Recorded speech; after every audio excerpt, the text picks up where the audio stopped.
Hello everybody, quick mic test, 1 second. How's everything sounding to you guys? How is everybody doing? Oh boy, I'm tired beyond belief. Guess who may or may not have pulled an all-nighter? I mean, if I napped for 1 hour and I got 1 hour of sleep, is it really an all-nighter? Or is it just being creative and liberal with my sleep schedule? I'm sure the 1 hour is like plenty, right? I don't need to sleep any more than 1 hour. 1 hour is more than enough. How is everybody? I am excited. I have been waiting for this day for... It feels like it's been forever, and that's because it pretty much has been.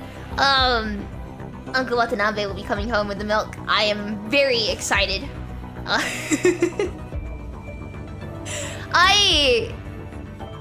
think I came prepared. I think I also did actually pre-farm his memories before this. Thank you, RAVEN Wiki. You saved my life once again. So I am coming prepared for this. You're looking at... Don't get distracted. I remember everything. No. Don't get distracted. There we go. This is... Like, Wanchi is more well-dressed for this stream. And more YouTube-friendly. I actually farmed. Yeah, I actually farmed. Shall we... Should we actually pull... I feel like I'm wasting time right now. I just want to pull... I wanna see how lucky I get. Also... Look, right. I'm not gonna be one to pull for characters necessarily because of they are wrong. I am so tired. I used the wrong there like verbally. That is I think that's genuinely a first, like for anybody. I'm not usually one to pull for characters because of they are element. But, you know, clairvoyance tells me that there might be a certain character coming out in the future that might buff him. So, for the sake of my fire team, I want to pull him extra hard. Actually, it's there. No, actually, it's Dury. Sorry, Shall we do some pulling? Last time we got very lucky. I don't think we're gonna get lucky again. Maybe we use like the new model luck or something. Also, am I too far after this? I think I'm gonna move over to the side a little bit. 1 second. There we go. We're gonna use a little bit of the new model luck, everybody. So, watch this, if you will. Watanabe, please come home. Check this. First temple. God damn it. It might be a pity luck kind of day. It might be a pity gang, pity luck kind of day. We'll see. Put it to 40. No. You don't usually, like, if you're pulling on regular, you don't usually get early S rank. My brain forgot the letter.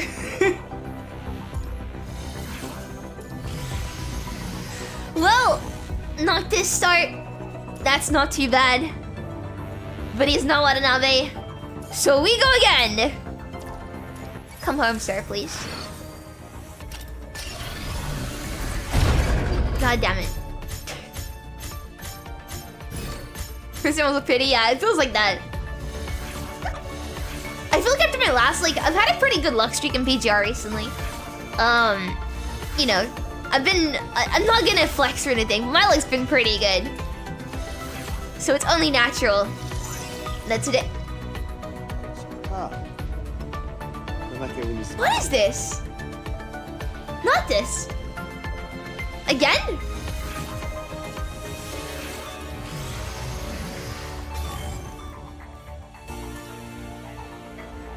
I'm definitely pulling on the right banner here. Just to confirm, I'm pulling on the right banner. Okay. If we get like, an A rank Watanabe, I would consider that to be good luck, to be honest. Let's go.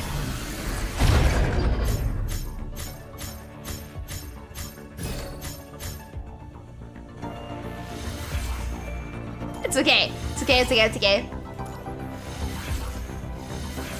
Did I save enough for his weapon? You know what? We will find out. Commandant. You've been longing for this, haven't you?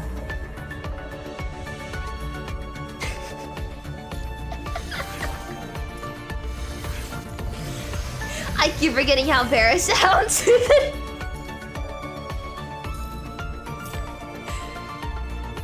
Okay. Let's run it. What are we on right now? This is like 40? I think it's 40.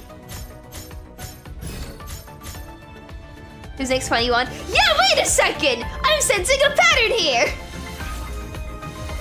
Can we get 21 now, please? Please. That'd be really funny. Come on, please. I will give anything to bring victory. Chrome jump scare.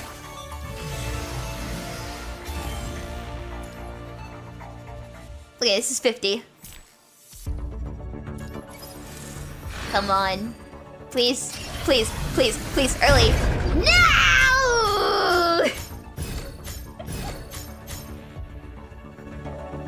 I want 21 now. I must finish Chivalrous. Come on. No! I saw white for a second and got excited. In that case... Wait, that's B rank. It doesn't count to the A rank, right? Commandant, you have an immense power. This is... You know... We might have gotten a pity. But we got another Watanabe. A normal Watanabe. I consider that to be a win anyway. Right, Final Temple. Let me just check the weapon banner real quick. Let me just check my pity. Cause I think I might be a little bit low on... We can get lucky, right? We'll get lucky, I believe. Two dad for sure, I believe. Two uncles, come on! Come home to me! Come on. 5, 6, 7, 8, 9, no pity.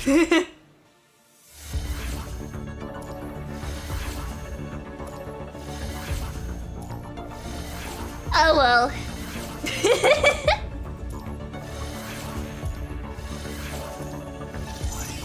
Did that mission really have to take so long? Somebody heard that I was pulling for Watanabe. Somebody. Please look away, Lee. Don't judge me. Look away. Cover your eyes, Lee. Don't look. Wait, he's taller. He's like barely fitting on the screen. Zero. So, these names will leave no marks in history. But they are here. Always. He's taller than I thought he'd be.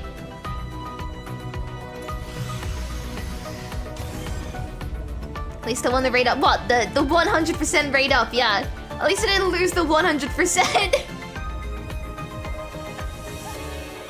Right, time to lose the weapon banner though. 80% up, and I don't have enough pulls to get it. We'll see. Let's get lucky, shall we? Should we do some skip luck? No, trust. God damn it, I should have skip lucked it. One of his taller than Kamu. But it's weird, cause like, yeah, you barely fit on the screen.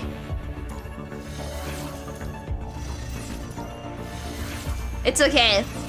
I have full faith that we'll definitely win the rate up and also get it before payday because I don't have enough to get there otherwise. Skip luck, watch this. Uh-oh. Wait, weapon storage full. I've never had this happen. How do we burn some weapons?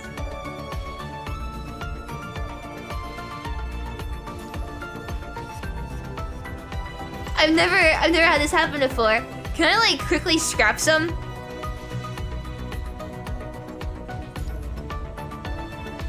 I just scrap 1 to 3. There we go. That's giving me a lot of cogs. Let's burn him. That's 57. All 4 stars. That's a good point as well. I've never scrapped any weapons before. Like, it's never come up in the past where like I've reached the weapon storage, so I guess I'm just gonna burn them all.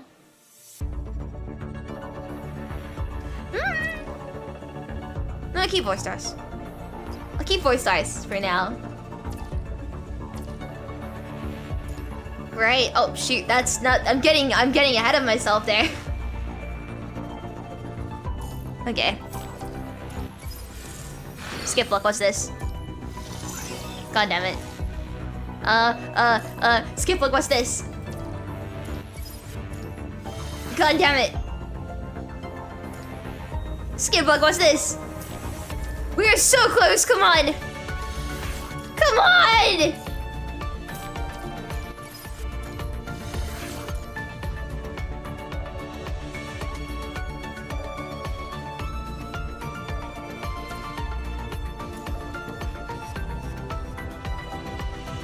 I'm just kidding. Don't mind me. Don't mind me. We just look away. Look away with these scores. This is what I do when I just need things. Look away, chat. Look away. These scores are bad.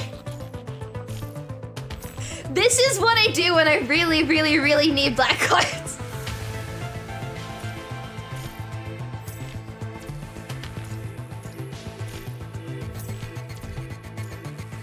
I never try. Oh, I run out of attempts. Wait, huh? 0 to 5.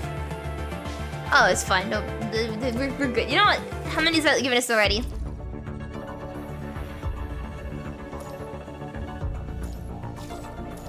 It's like 1 more pull. What are we at right now in terms of pity? It's an auto clear attempt. Oh, yeah. Anyway. We're not gonna get it, are we? God damn it! You know what? How many you get from the story again? We might have enough. In time, we might have enough. We can do it, right? Let me chug some water real quick.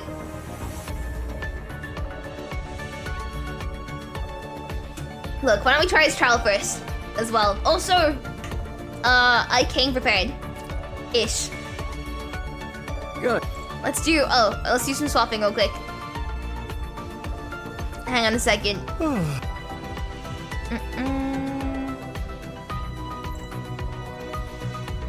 So give me some impulse for sure. No, I only need 1. I only need, like, oh, it's like, wait, no, not 1. I need like 2, right? Anyway. Where's? Oh, there he is. Watanabe!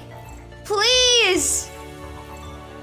Take my MRE rations. I took all the ones that I could get from the, I think I'll be able to get to level 5. I took all the ones I could get from the, material event. Yes. Please! Love me. Why do I care for you so much? Since I'm considered a veteran, isn't it natural for me to look after a new recruit? You didn't work hard just to hide behind me.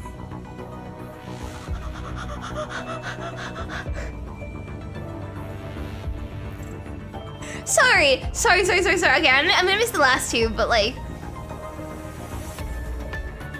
I can't scroll the text, like, I won't let me scroll the text, so I have to see the whole thing in full.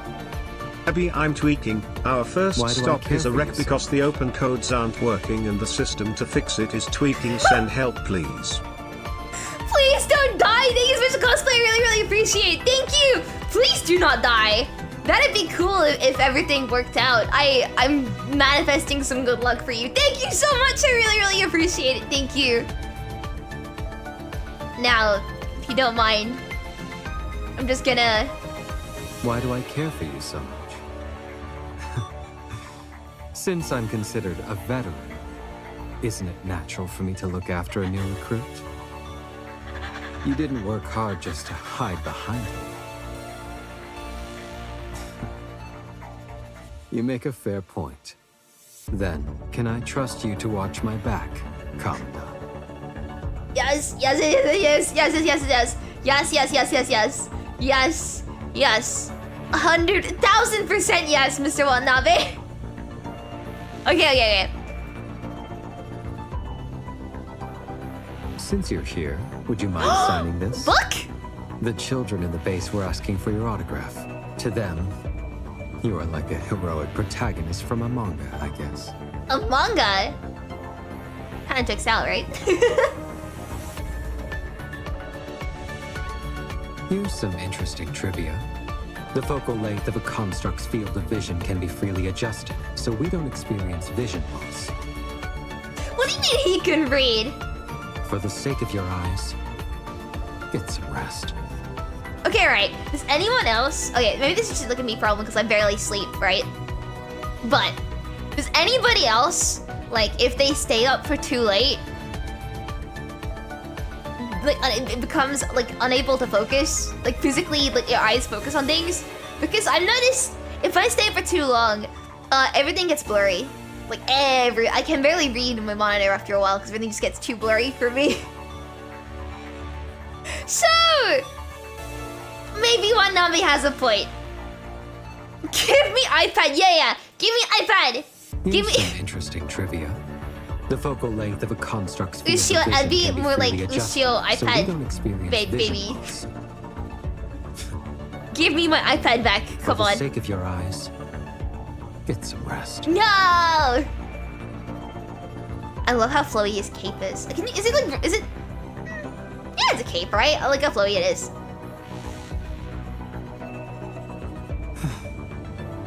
Can't believe you fell asleep in a place like this.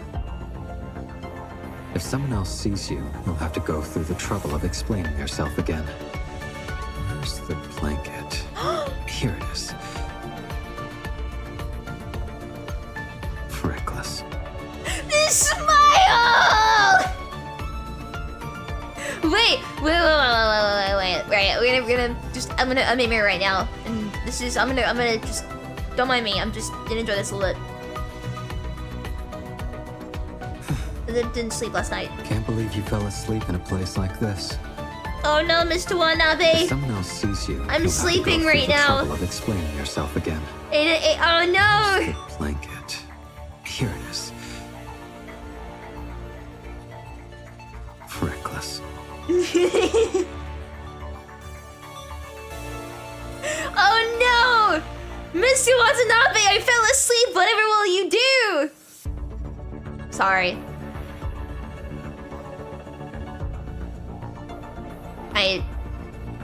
Bruce. I like him. Zero. So, these names will leave no marks in history. But they are here. Always.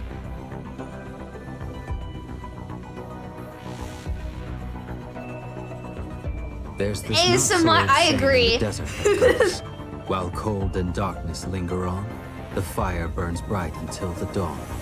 As long as a comrade needs our aid, bullets must be loaded, unafraid. You need a gun flip. That's kind of cool. The gun flip is kind of cool. It may appear to others that we represent different factions, and thus must sit at opposite ends of the negotiating table. But I want to let you know that at Oasis, we welcome all our comrades, and I will always welcome you.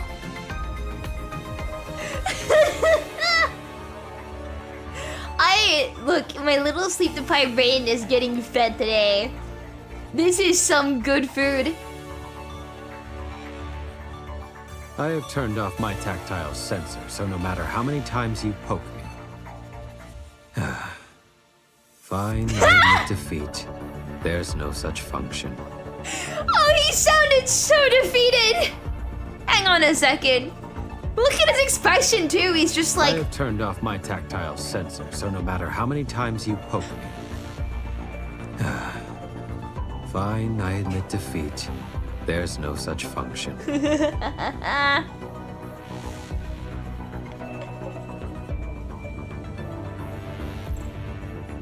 I like it. 185 centimeters. That's so tall. That is so tall. I'm like what? 168, right? That's almost like 20 centimeters taller. What's that in like feet and inches? It's almost 20 centimeters taller than me, right? Wait, how? I need to convert that to feet and inches. One sec. 185. Centimeters in feet. In feet and inches. I like how when you ask for things to be given in feet, Google gives them in like feet with decimal places, not feet and inches. That is the problem with like American units, is that like you ask for 185 centimeters in feet and it gives you 6.06955. Yeah, it's really helpful. Anyway, what's that in feet and inches? Why is conversion like this? Anyway. Will the metric get better? No, it's good. It's good, okay? I think that being able to, you know, easily have, you know, where's your 0.69 whatever it is with when you with 185 centimeters? Anyway. Shall we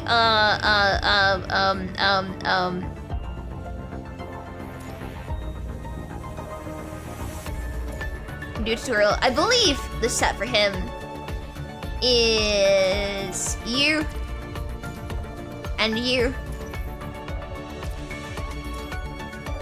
and then you and then Cuddy and then you, Alphonse, and then Cuddy again, right?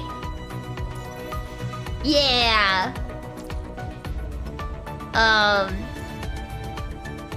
And now I must scroll down to Mr. Watanabe. Where's Mr. Watanabe? Watanabe? Watanabe! Where's the tutorial? Teach me! Come on! Let's learn. I want to see what his animations are like.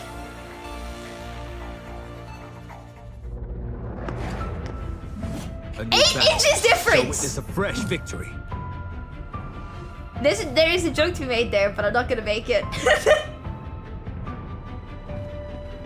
Was that unleashed the combination attacks the trail blade and shotgun deal physical damage to the enemy? Holy, okay. Sorry, it wants to do them in quick succession, but I want to admire the animations like individually, you know?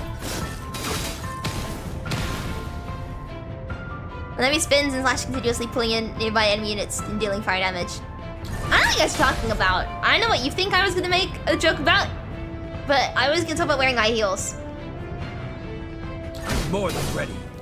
You know, or maybe you know, maybe my shoes, my very big shoes, are enough to like even out the height a little bit. Once that releases the core energy to activate assault mode, dealing fire damage to enemy and reducing their fire resistance. Let me have a little looky. I no longer fear death. Is that his heart? Planning a right arm 3 thing on that releasing theory using a grappling hook and then slash enemy to deal fire damage and gain shield. Now or never. Ooh, that's cool. Something that slows across enemy units and attacks them. After attack, he forms a fire power bulwark that deals nearest damage and activates patrol mode. Here. Pave the way forward. Well, that is just needlessly cool. More than ready. Hard work pays off. I no longer fear death. Now or never. Challenges are always welcome. Look at him go! Pave the way forward. That like animation right there with like the sort of I'm more than ready. that's what described as like a fire hole. I no longer fear That's cool. death. Now or never. Hard work pays up. The challenge is up. Never give up. Now or never. Let's have a little wait. There we can use it. Pave the way forward. Yeah, that's cool. The fire looks so spectrally. Does that make sense?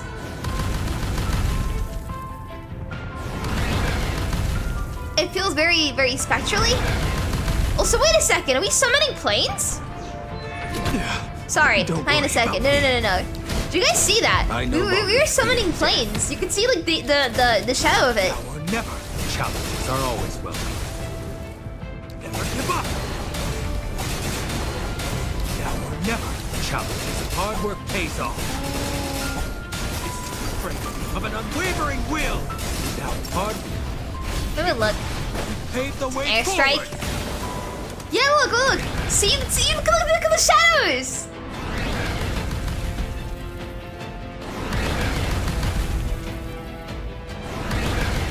Look at that.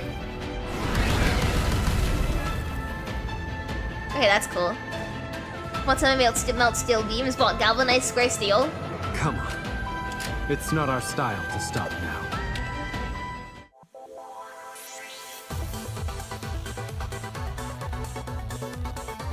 You mean I'm gonna have to see that animation at the end of every single stage and have to be normal about it?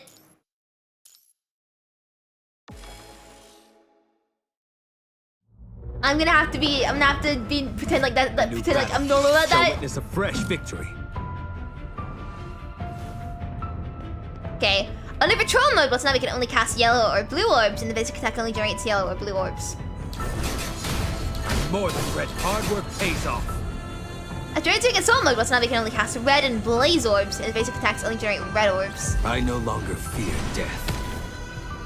Watanabe has 3 shots as available. Press on all basic attack and use the grappling hook to glide at ground and descend above, consuming 3 shot shells. Strength of an unwavering will. Watanabe pulls in enemies before basic attacks, but its red orb or blaze orb skill and duration immediately triggers parry and grants in blaze orb. Wait a second.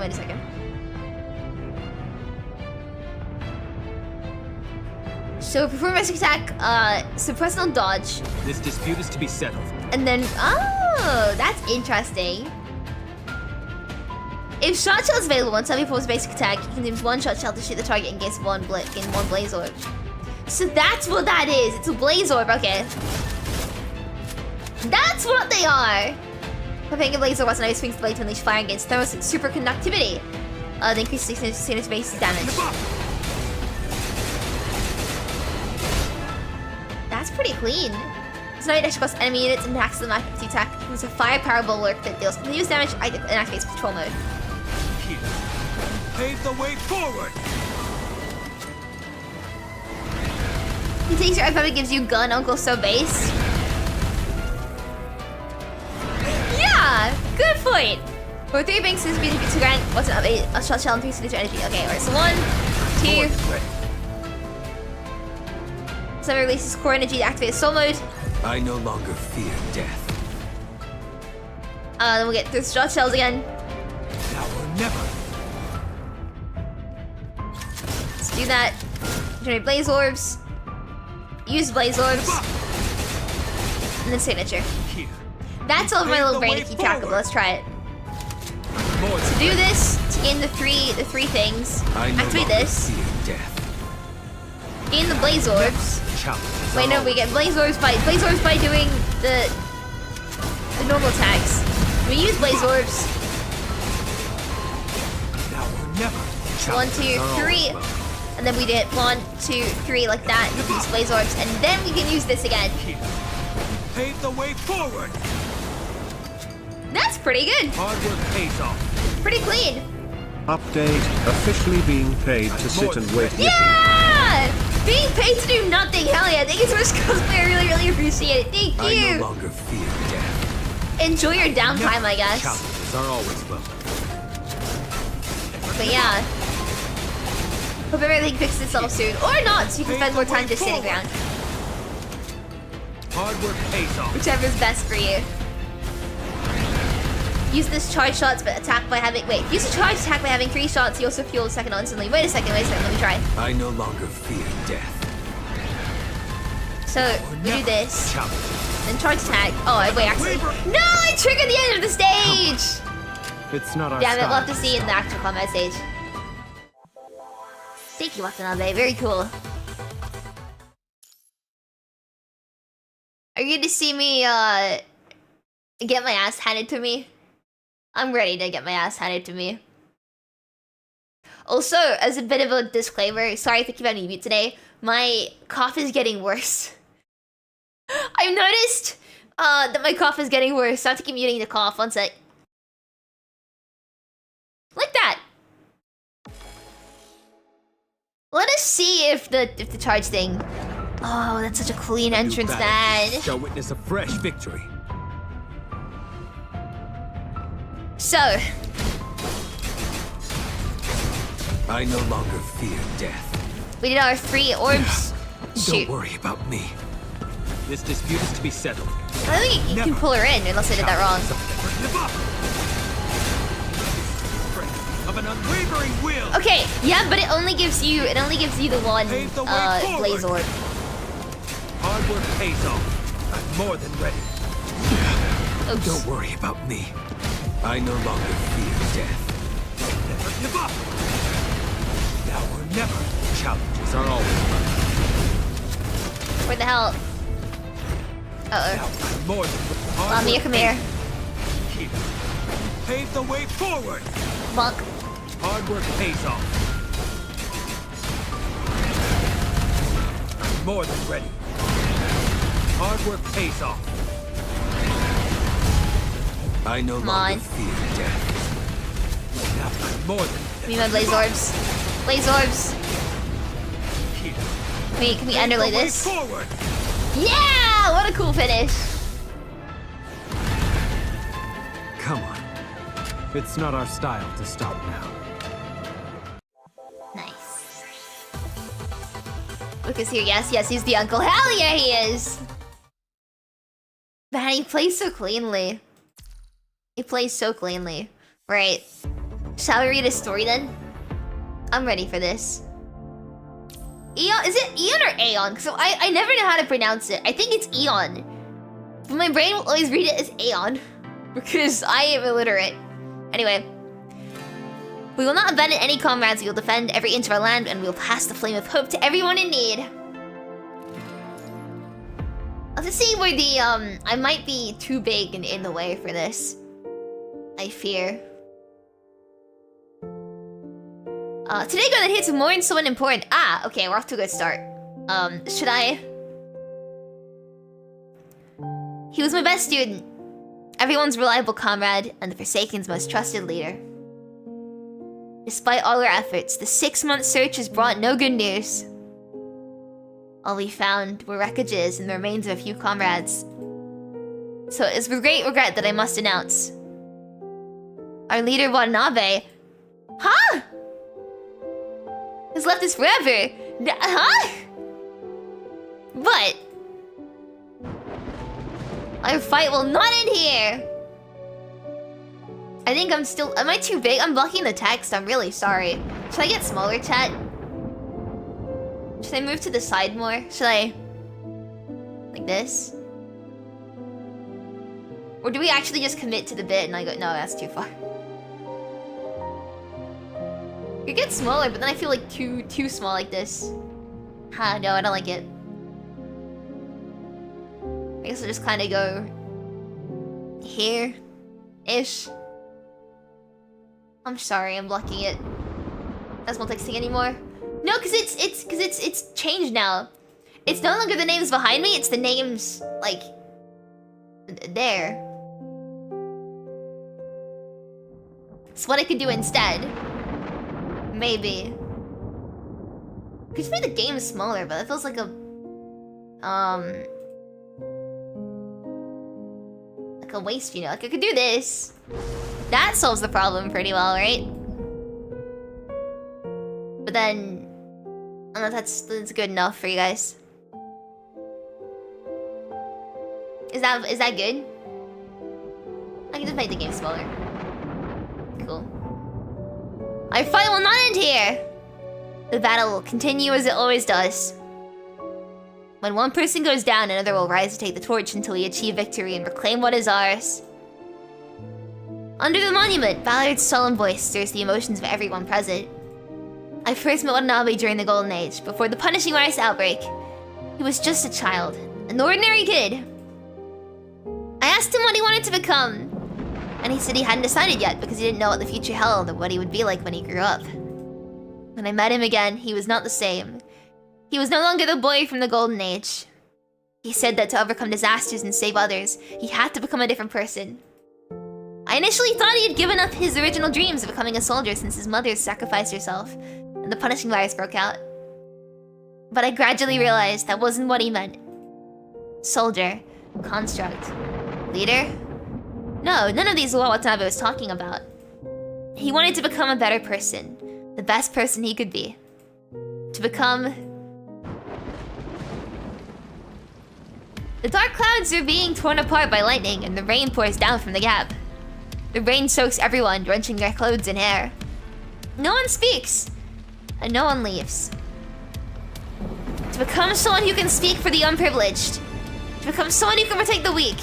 To become someone who can fight against injustice. Watanabe sacrificed himself in the struggle. He became the person he wanted to be, the best person that exists. The thunder fails to drown out Ballard's powerful voice. And the anger in everyone's hearts cannot be extinguished by mere rain. Watanabe led us in this struggle. He brought us from having nothing to having everything. He brought justice back to this world and showed all survivors that this barren land isn't just about deceit, slaughter, and survival of the strongest. Mutual partnerships, love, and overcoming hardships together can still shine brightly in these ruins. We will not abandon any comrades. We will defend every inch of our land and we will pass the flame of hope to everyone in need. Did the deserters of Babylonia think that destroying Watanabe's body would extinguish this flame? Ballard clenches his fist and places it on his chest. They are wrong! This flame will not go out from any sacrifice. Every heroic soul will become the fuel that helps the fire burn brighter, to warm and awaken those being oppressed. Does Babylonia think that suppressing us with force will quell the sparks of rebellion? They are wrong again. We have never feared spilling blood or sacrifice. So how can these threats from deserters stop us from breaking free from our shackles? I'm not good at giving speeches, am I? We respect those who fight, but Babylonia continues to oppress its warriors. Such an unpopular regime will never win. High up on the platform, Ballard's gaze sweeps over everyone present. Rebellion might mean death, but not rebelling means never having lived. We live liberated in the area. We've liberated the area that rightfully belongs to the Forsaken. But why should we stop here? Look at this monument. During the Golden Age, it symbolized unity. Today, we return here to mourn our fallen leader and comrades.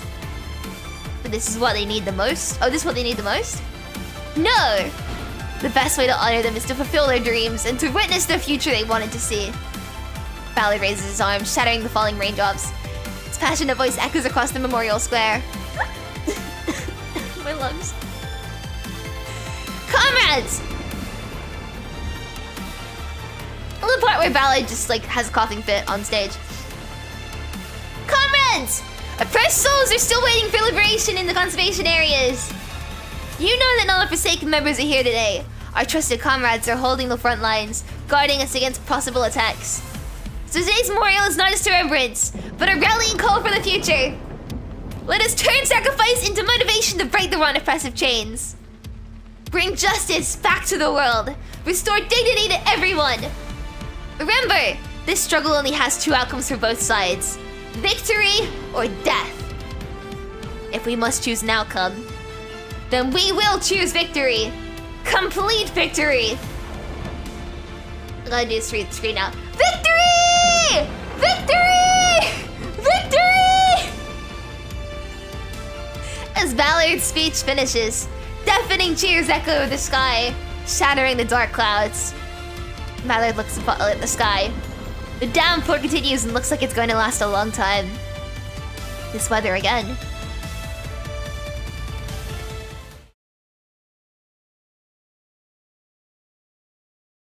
Word. World Government National Cemetery. Sir, I'm here to see you again. The man. Oh. Why did. I said sir, not Siri. Siri, no. No! I didn't. Shut up, Siri. Okay. The man places a bouquet in front of the tombstone. His light blue eyes reflect a figure who was no more. The tombstone is simple, with only the name, date of birth, and death. And a short epitaph.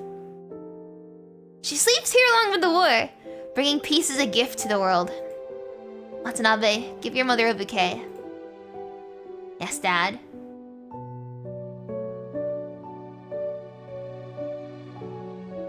Why is his dad kinda... You know?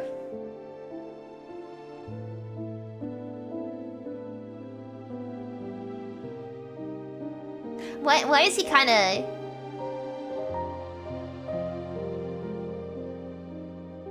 I mean, I see where Watanabe gets it from. The boy places a bouquet in front of the tombstone and uses his handkerchief to wipe away the fallen leaves. Shin and Watanabe, you're here. Looks like I'm late for once. A tall figure walks over from the other end of the path. For Watanabe, if he has to choose a person he trusts most, excluding his own absent parent, his often absent parents, it will undoubtedly be Ballard. No, Ushio, elaborate, explain to the class. I'm sure that you can fill in the blanks. Although sometimes he trained Watanabe with demands that seemed harsh for a child, Ballard's posture and aura will always what Watanabe aspires to. Uncle Ballard! Call me instructor. Today I'll make an exception. I gotta do like a deep voice for young Watanabe, right? Ballard places the bouquet in his hand in front of the tombstone, and only then does he notice the three other bouquets already there. This bouquet is... He looks at Shin with a questioning gaze. It's from Mr. Hans. The cemetery staff said he comes here every year, but he always avoids us. You and Suru... I didn't trigger this time. We're his most promising students. You also met Suru through him. Just before the war ended, there was a misjudgment that led to the annihilation of Suru's team. I fear that regret still haunts him to this day. That's war. Scars like these can't be healed by finding someone to blame. Only peace can mend the wounds torn open by war. I came to terms with it a long time ago, but Hans, I suppose that's common for someone who has fought all their life. Fortunately, we finally achieved peace. It'll give us time to heal those wounds. Why do you look like you have something else to say? Actually... Wait, if it's classified information from your Security Intelligence Bureau, I don't want to hear it. It's not really classified. I mean, when Arnold had a shouting match with the president, everyone heard it, including the Environmental and Sanitation Department downstairs. Probably only space soldiers like you haven't heard about it yet. Ballard speaks in a rare tone of helplessness and frustration. You always talk about Lieutenant General Arnold like this. He's your superior, and yet it sounds like you don't respect him much. I admire his achievements in the Security Intelligence Bureau, but as far as it goes. Privately, I can't respect someone who opens surstrumming? It's like a food, right? I think? Like, is that a stinky food? Even if he explained later it's just a joke for Hans and President Trillard. Remember the 6th proposal for military expenditure reduction I mentioned to you last time? Although the Space Force's budget wasn't affected much, I heard the Army faced significant cuts. After the last revision of the Joint Charter, most countries relinquished a large portion of their military command. We no longer have external enemies on Earth to guard against, nor do we need to maintain so many national armies. It's Norse fermented fish. That's what I'm thinking of. Yeah. Such proposals pass every year. Was there still opposition this year? More like it got heavily modified. In a sense, it can no longer be considered a military budget reduction proposal. President Triller proposed a contract system in the parliament, listing part of the armed forces as contractable units. If this proposal passes...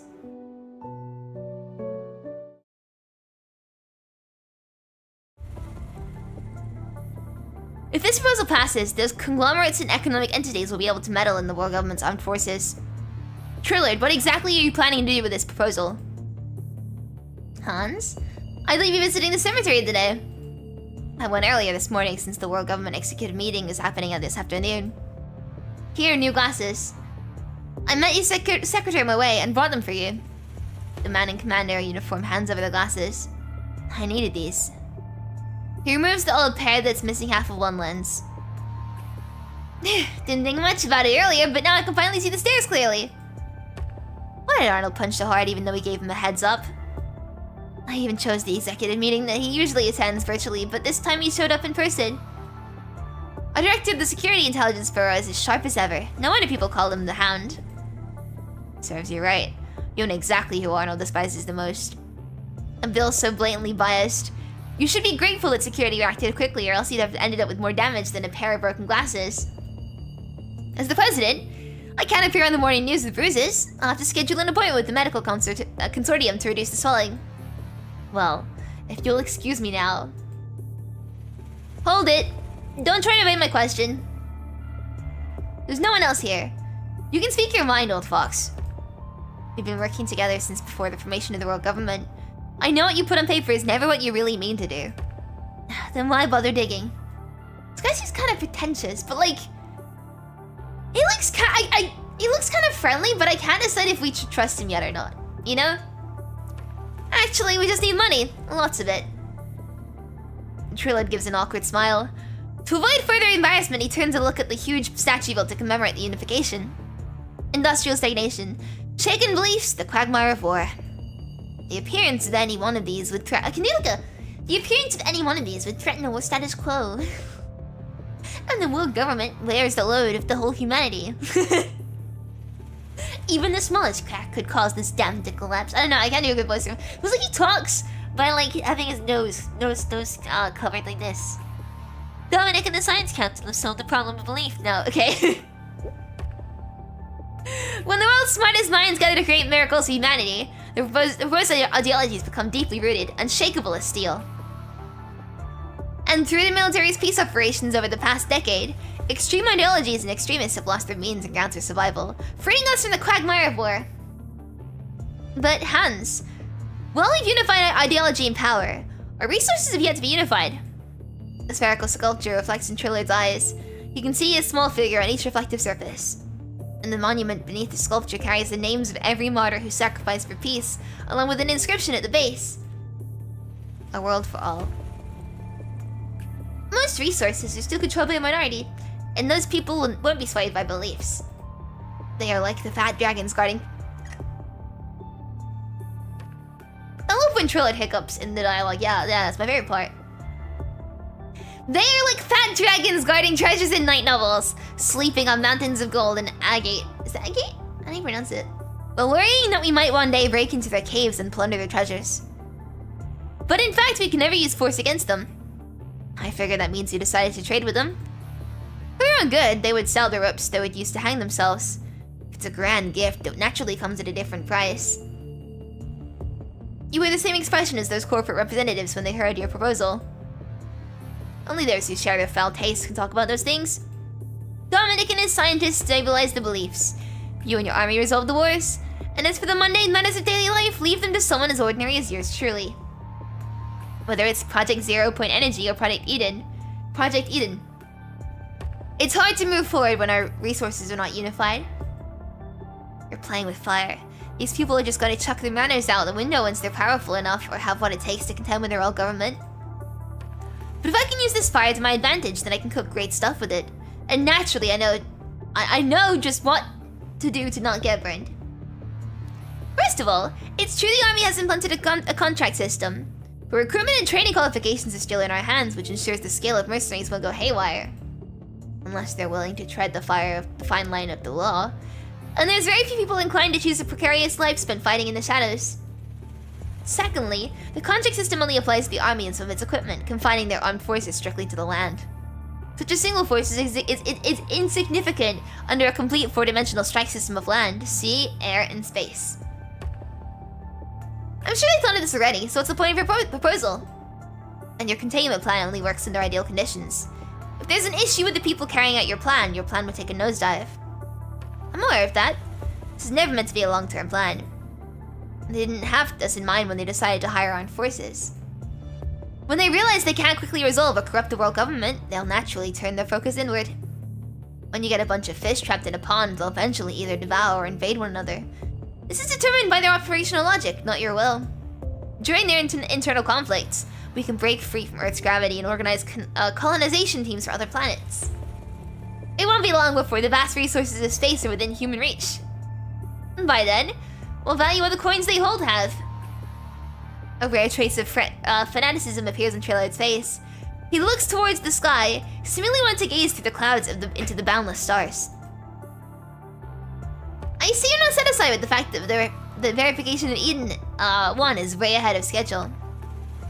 Do you plan to complete both Project 0 Point Energy and Project Eden within your 10-year term? Come on, I'm anything but an overachiever. I see you're keeping a cool head there, which is great. That's why I'm aiming for re-election. And no politician could refuse the achievements of leading humanity beyond Earth, and I'm no exception. Besides, I'm getting old. I want to elevate the world government's prestige to new heights. And perhaps leave a legacy in the end, and the annals... Is it annals of history? I think it's annals. One thing to say about someone as mediocre as me. I like his, like, expression, right? He's got funny expressions. I like him. He gives me, like, wet cat energy. I kind of like him. Let me just, chug some water, because I'm really thirsty.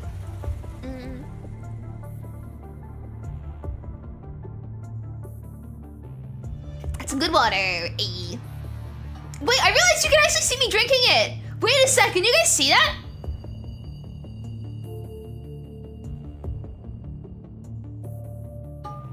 Like, you can see my mouth.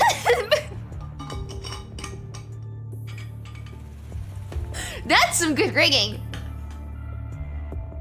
Anyway. I can assure you, though, that I'm not being entirely selfish here. I've always placed the whole government above myself. There's one thing you fail to consider, though. What if they throw their coins away and choose to bet on space, too? If they, too, set their sights on the cosmos, on the stars... Trilo turns around, the sunlight filtering through this spherical sculpture landing on him. He spreads his arms as if to embrace the giant fireball in the sky, or the entire world before him. That'd make them like-minded people, no? What would I have to worry about, then? He's got the most anime girl smile. You can see it too, right? This is not the smile of like a... How old would he be? Are we like late? Is we saying late 50s? Man, 60s man? That's the smile of an anime girl. He's got the... You know?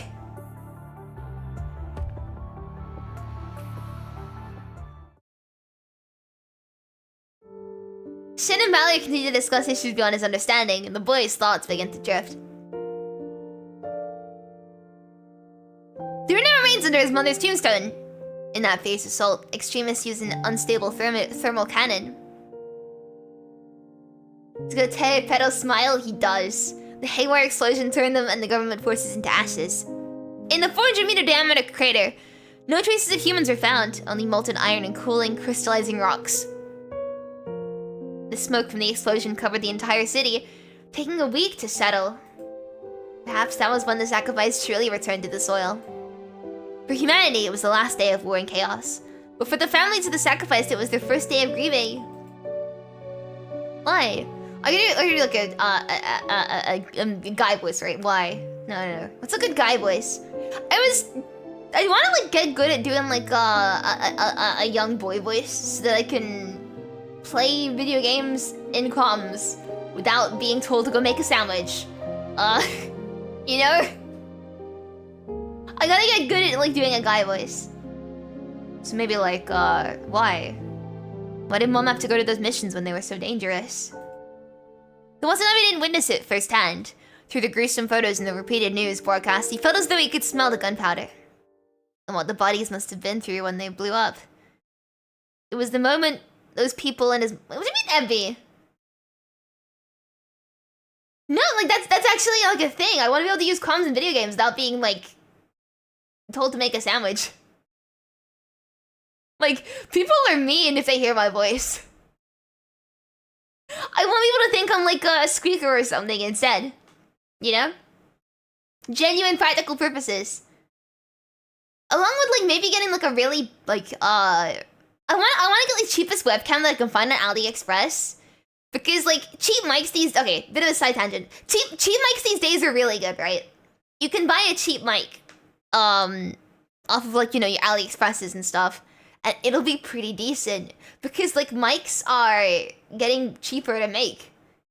The thing that I want to do is get a cheap webcam because those things prioritize the video and not the audio quality. If you've heard a cheap webcam mic before, you know it's completely atrocious.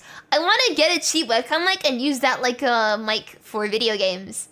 So people can't tell that, like, people can barely understand what I'm saying. That is my plan anyway. Anyway, it was the moment that those people and his mother were frozen in death. Every time Watanabe thought of this, his stomach would spasm. This made him dizzy at the sight of injuries, because what he saw wasn't the fresh wound on his retina, but that lingering illusion of death. Countless times Watanabe questioned his mother, who was no longer there. The same question he'd never had the guts to ask his father, fearing it would only add to his grief. Valor might be a good choice, but would it make him think him a wimp? The boy isn't able to find the answer to his question, his heart heavy with worries and overthinking. I think a young Watanabe has never seen appears in sight, because this was the responsibility she chose to shoulder. The youngster gently placed his memorial bouquet in front of the tombstone and bows their head in silent tribute. The youngster appears to be a member of the military personnel, like Shin, except they're wearing a completely different uniform. Responsibility, you said. What about her responsibilities as a mother and wife? Watanabe's seeing the youngster for the first time, yet he's feeling a strange sense of familiarity with the young person. Watanabe knows he should be exercising his vigilance, and yet he finds himself asking the question that's been in the back of his mind. There are many soldiers in the world who can carry out missions, but to my father, she was his only wife. To me, she was my only mother. Did he really mean that little to her? She never ignored you. You were also the source of her faith. You'll face the same choices in the future. My mother left nothing but an empty tombstone. I swear I'll never be like her. No. There's more to it than that. The sound of raindrops hit the leaves. Hitting the leaves interrupts the young soldier's next words.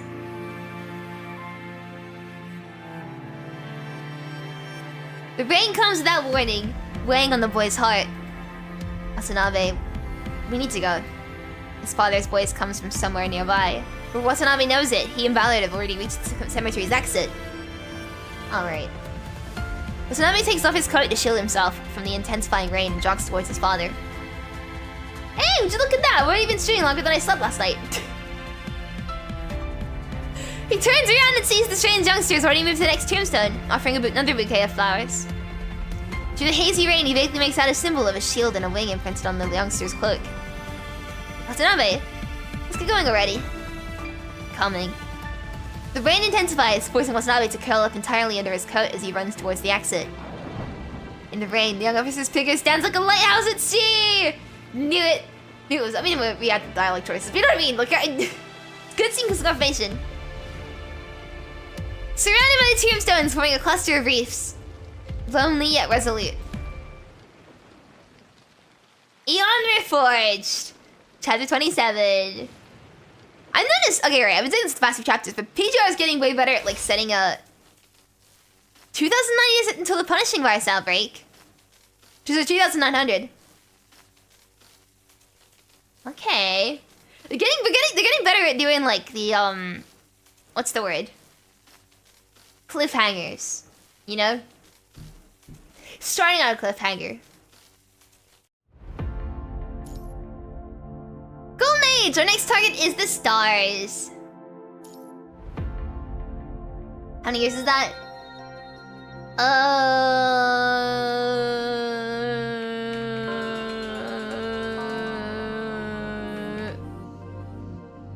About like, under 8. Yeah. Where do we go from here? It's something people never stop talking about no matter the era. Where does life originate? How is consciousness born? What is at the end of the universe? And where does human civilization go?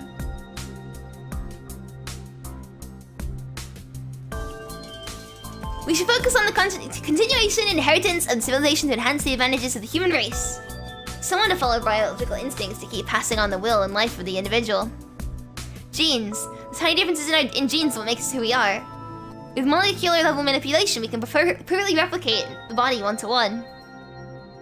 Next. As long as we can concentrate funding and gesto computing power and 100% replication of consciousness signals, we can achieve continuous rebirth. Imagine the day when humanity is free of aging and illness, never has to lose its leaders to accidents in time, and our wisdom and experience will accumulate over time.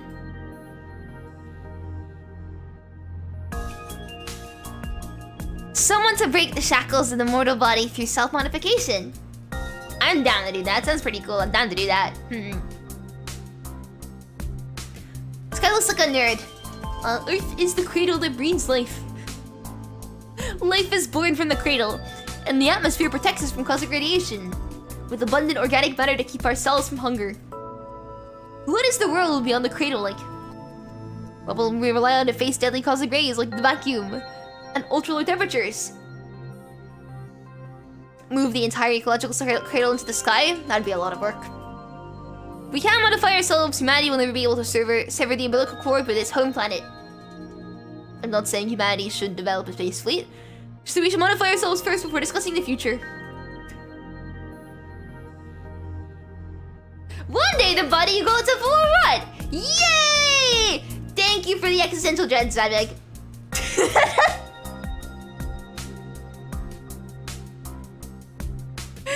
When empty talk turns into reality, people making decisions realize the immense pressure they face.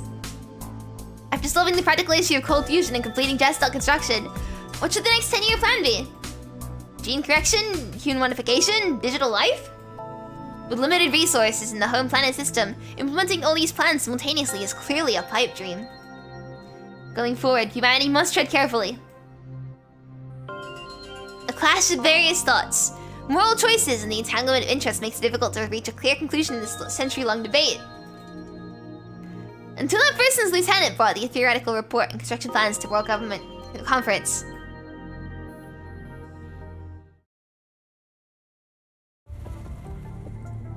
Zero-point reactor. Casimir effect, quantum fluctuations. I'm sick of these formulas. Trula takes off his glasses and rubs his temples that were throbbing from the complex formulas. Faced with this document, which is more of an academic paper than a plan, Trula decisively ignores the theoretical part and turns to the last page. Energy can be extracted from any point in space and converted into the form of energy needed. Upon reading this, Trula's pupils dilate slightly. Possibilities that this sentence hints at quickly flash through his mind.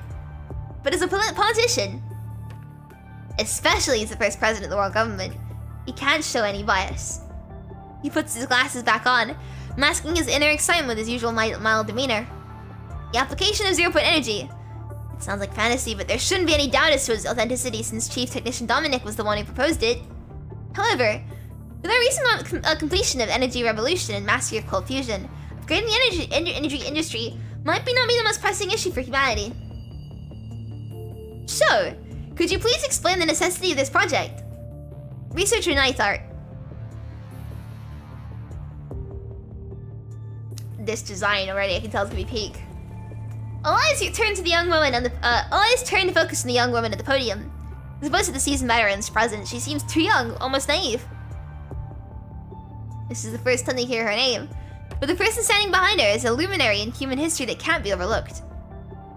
The legendary Dominic united the initially desperate scientists to establish a science council and led humanity out of the Great Depression. Our chief technician, who never appeared in public, sent such a young lieutenant to such an important meeting. Is there more to it than meets the eye here? Was the chief grooming Nightart as a successor? In the silence, speculation brews. Truly realizes the researcher's been silent since submitting the proposal and hasn't answered the previous question. Researcher Nightart? Truly calls the name again. Peak. Peak design. Peak design, I love her. Neither looks up, apparently tired from lack of sleep. She's just like me! Have you finished reading the proposal? I thought it would take at least another half an hour. With his sharp eyes, Hans notices that Neither has turned off the alarm on her wrist terminal. It appears she was trying to sneak in a nap for the council members or the proposal. I skipped the theoretical part, research part. I mean, I'm a politician, not a scientist. Now, let me ask this again on behalf of the world government. What's the point of the 0-point energy that's mentioned in the proposal when we've just completed energy evolution and master cold fusion? The new decade-long project is to decide humanity's next step. If this proposal is just for show and doesn't bring a substantial breakthrough and a leap forward, then I'm afraid the world government has no reason to provide financial support. We might as well handhold her through convincing us. Hans, meeting with his old friends, Frederick, shakes his head knowing what Trillet is playing at. A decade? I'm suddenly tired. A decade? You probably only read the last page. The estimated time in the proposal is 20 years. 10 years would only be enough for validation. It's ninth art, there's no place for bad jokes. Validation is necessary. The results will determine whether humanity can use our current technology to build colony ships that travel faster than light. If validation fails, the only feasible part of this plan would be Project 0-point energy that you mentioned.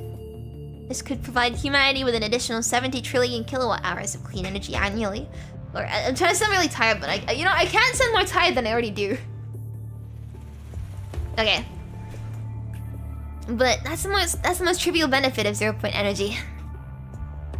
Its true significance lies in breaking the way we've been using energy since the Second Industrial Revolution. Neither appears half asleep, but she's laser sharp and focused when it comes to her field of expertise. Currently, no matter how we generate energy, we need to go through conversion before we can use it. We burn fossils for heat, we expand gases for power. Yeah, all energy boils down to making a funny little gear turn. Or not gear, like a funny little wheel turn, right? All energy goes, we heat water, water makes steam, water make funny wheel turn. Energy. Our methods of obtaining energy are changing, but the inefficient and wasteful conversion processes see no breakthrough. Which is why Dawn 3 has only been able to reach 1% of light speed after prolonged acceleration, despite its cold fusion energy and load capacity. Crossing the Oort cloud alone would take generations, let alone exploring further into space. With 0-point energy, it's different. Its properties allow it to be collected and converted into any known form of energy simultaneously. This is written in page 36, line 57. This means collection and conversion happen simultaneously, eliminating energy loss and conversion time. So you end up directly with the energy in the form we desire. Detailed explanations can be found on page 41, formula 65. If the initial phase of validation is successful, that would put us one step closer to bringing new colony ships with 0-point engines to reality. Our ships could break the 10% light speed limit, and in the future, even surpass light speed. Please refer to pages 92 to 79 to 92 for details. That's about it. Any more questions? Well, you can probably find all the answers to your questions in the proposal, though. Seemingly exhausted from the presentation, Neither pops a chin with her palm, looking like she might fall off the podium. She's literally me! No one in the room, however, calls her out on her behavior, because they're all held spellbound with the idea of faster than light. The sound of tapping screens becomes the only melody that echoes through the room as everyone meticulously reads the sections Nighthour pointed out. So are you saying we need to spend 10 years of research just to validate your possibility? Moreover, the proposal mentioned modifying the lunar base that's meant for starship production and assembly. We did it with nothing to show for the 10 years spent and significantly smaller fleet of starships if the project fails. With only the orbital spaceport's production capacity, we could only deliver 30 starships by the deadline. When we originally planned for 100, that is. No matter how grand this plan seems, putting all our eggs in one basket is not wise. A world for all. This is the world government's founding principle, lest we forget.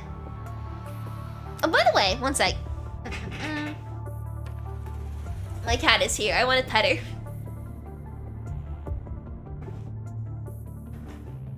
Wanna come say something in chat? My cat's been here this whole time. Say hello. She hates you guys. Oh, she sniffed though. Don't you heard her little sniffles? She's got a cold, I think. She keeps sneezing.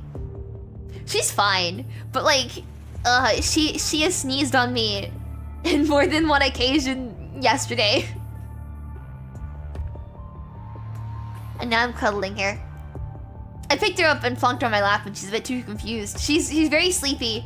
She's too sleepy to really move off of me right now, so I'll take it. You gonna come nap? You gonna fall asleep on me? I'm gonna kiss her face. Come here.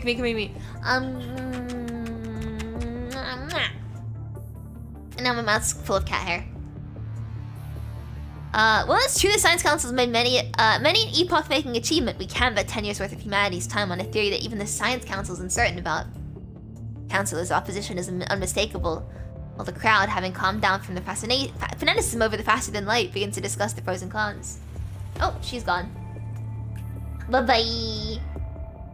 I'm gonna miss you. Oh, you wanna leave? She hates me. Seeing Nightbart still silent with her head down, the counselor eagerly adds, by comparison, I think Professor Godwin's comprehensive modification plan would be... She's sneezing up there! Would be more solid. Found it. Excuse me, I'm still talking. First of all, I'm here as a researcher, and I would greatly appreciate it if you could address me as a researcher Nightbart like the president does.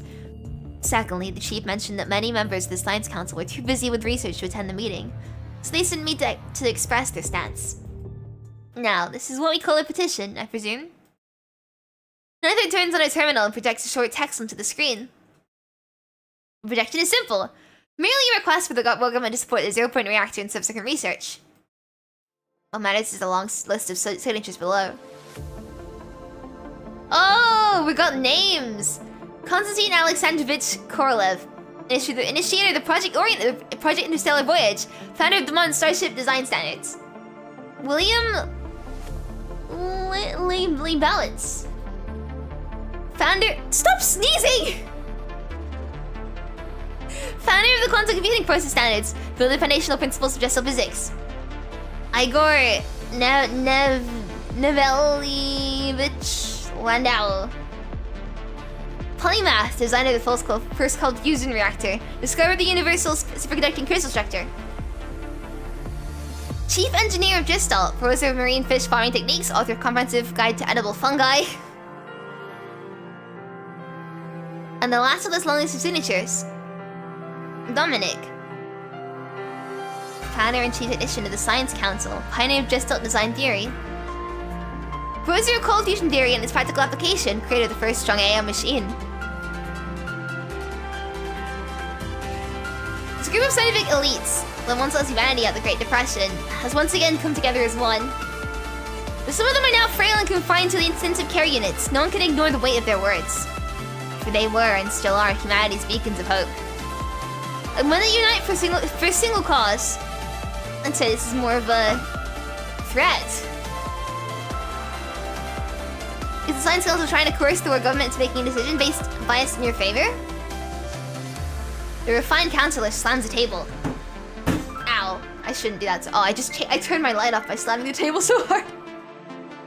Pointing at Nightbart, angrily accusing her, seemingly about to curse. Biased. We see nothing for ourselves. All this research will serve humanity. This petition is merely to voice the wishes of those researchers who can't be present today.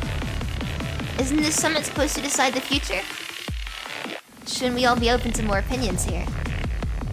Most council members pale at what Nightbart just said. They're either from entrenched families. I'm gonna turn my light back on one second. It's too dark in here otherwise. There we go. They're either from entrenched families, complex interest groups, or emerging enterprises. They fought hard to earn their seats at this assembly, hoping to ride the wave of the times. Faced with this petition, where the list of signatures runs longer than the main text itself, their hidden agendas seem destined to crumble. Right then, someone burst out laughing. This summit is indeed up to everyone's opinions, and I'm sure you've all taken your valuable suggestions to heart. If there are no further questions, let's proceed to the vote. This meeting is a turning point in the fate of civilization, in which humanity chooses to spark their hope. Hello, what do you want? cat is back. I hereby announce, based on the decision of the 13th book. Okay, hello. What do you want? I hereby announce, based on the decision of the 13th Book Government Summit, that for the next decade, or rather, the next 20 years, Project Eden proposed by the Science Council will be our primary focus. Make human civilization achieve greater glory. Our next target is the stars.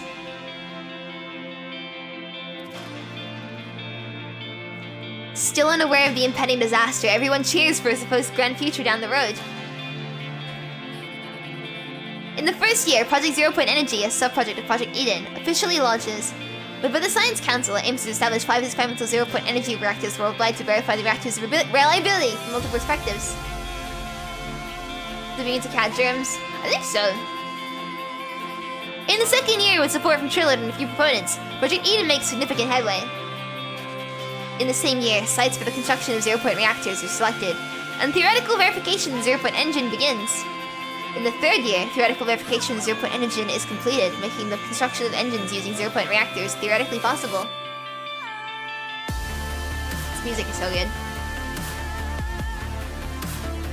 In the same year, construction of the prototype ship capable of carrying a 0 Point engine, the Eden colony ship begins at Tsiolkovsky Aerospace City. Russian words are hard to pronounce. I'm assuming that's Russian. It's Slavic, okay? In the fourth year, the Eden 1 colony ship completes its whole construction, followed by a year-long series of verifications. In the fifth year, Project Eden achieves significant breakthroughs. The Eden 1 interstellar colony ship completes the 32nd generation SES verification at Tsiolkovsky Aerospace City, making prominent space residency and FTL travel a possibility for humanity. In the same year, the former interstellar navigation project, Project Orient, was incorporated into Project Eden, officially shifting humanity's century-long goal from interstellar navigation to interstellar colonization. In the same year, the lunar base begins renovation to better research and assemble a second-generation interstellar colony ship, the Eden 2, equipped with a 0 Point engine. Does this game have Gacha? It does, yes. This is the Gacha game.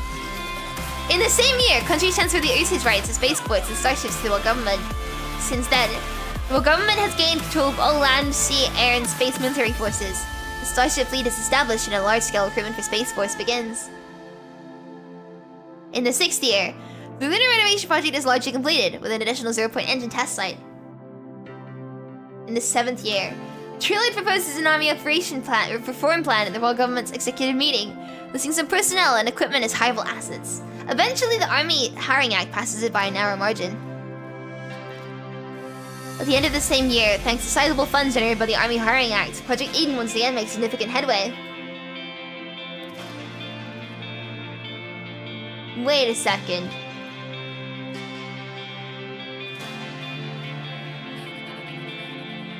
Do you remember we said that it was like 8 years until the punishing virus? And we're on year 7?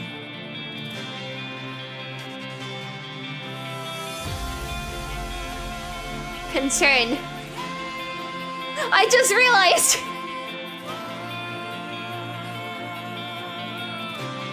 Thus, all ready work is completed and Project Eden and its core project, Project 0 Point Energy, officially entered prolonged construction phase. In the 10th year, due to significant contributions in medical... Okay, now we've gone to 10 years. In medical consortium reform, the civilian application gestal, educational promotion, and the army reform Trilliard, supported by various factions, successfully re-elected as the president of the world government. In the 14th year, Project Eden makes another breakthrough. The second generation interstellar colony ship Eden 2 is assembled at the lunar base, equipped with a temporarily installed cold fusion engine. It successfully launches and enters a lunar synchronous orbit, awaiting the completion of the 0 Point engine. In the same year, the Science Council announces the first ignition of the 0 Point reactor will take place within a year. Haha, and everything goes downhill from there! Politicians, merchants, soldiers, scientists, engineers. Project Eden is suddenly the talk of the world, so much as that even the children are talking about it based on what they see on the news. With all eyes upon it, Project Eden is now in the 14th year of its implementation. It's also this time that a certain young man celebrates his 18th birthday.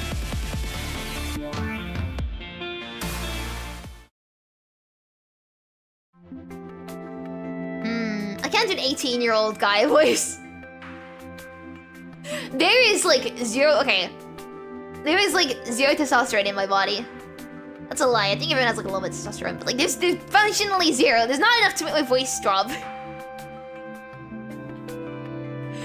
Still not as sharp as could be. It's gotta be your hairstyle.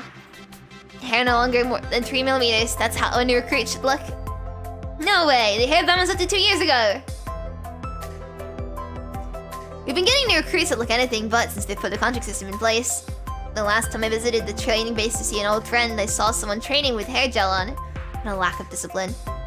Why are we still trying to keep that same hairstyle and functional armors in such widespread use now? And why are you giving me this uniform ahead of time? Because I wanted to see it before I leave. Dad? You're back? Ever since joining the Space Force as a command officer, Shin rarely came home. On top of their daily training, the Space Force command officers as a new unit have to engage in endless simulated battles to develop tactics for this new battlefield in space. Most of them don't return to Earth for a year, for half a year, even a year.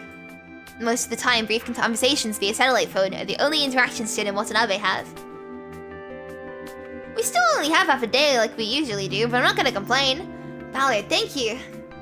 Don't mention it. Kid's going to the Aces squad, and I happen to know someone in there. I was a bit surprised that Watanabe decided to be a soldier, though. He did pass the test and all, but Ballard's gaze is sharp, in a caring sort of way. How's your hemophobia, fear of blood, coming along? You're not fully cured yet, no? Shin doesn't say anything, but through the way he looks, he expresses the same concern as Ballard's. Well, it passed partially because they've been easier with recruitment criteria again this year. I mean, we're seeing fewer people these days joining the ground force to deal with terrorist remnants and drug traffickers. And the contract system is a much lower standard too. You're pretty much just there for show, so to speak. According to Gestalt's career recommendations, this happens to be the most suitable for me too. Ballard doesn't say anything more. Having been entrusted by Shin to take care of Watanabe and train him according to his own habits, he knows that Watanabe is indeed what it takes to become a great soldier. Wasn't there any homophobia? Well, that's because he mentioned earlier that he can't look at wounds without, like, being reminded of, like, death. That's also why Gestalt came up with the career recommendation for Watanabe. That in the Golden Age, people no longer need to rely on talent to prove their worth as they did before.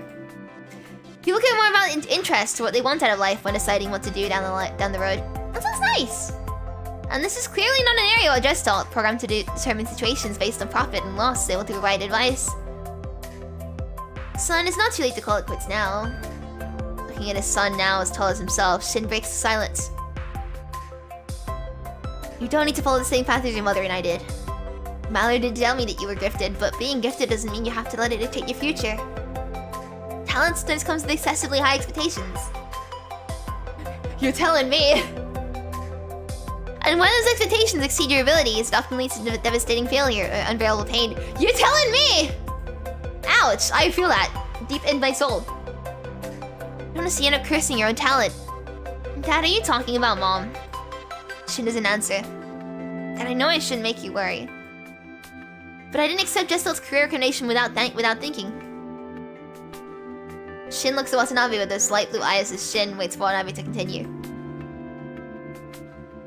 It takes long-lasting peace to heal the havoc wreaked by war. Wrecked by war. That's what you told me.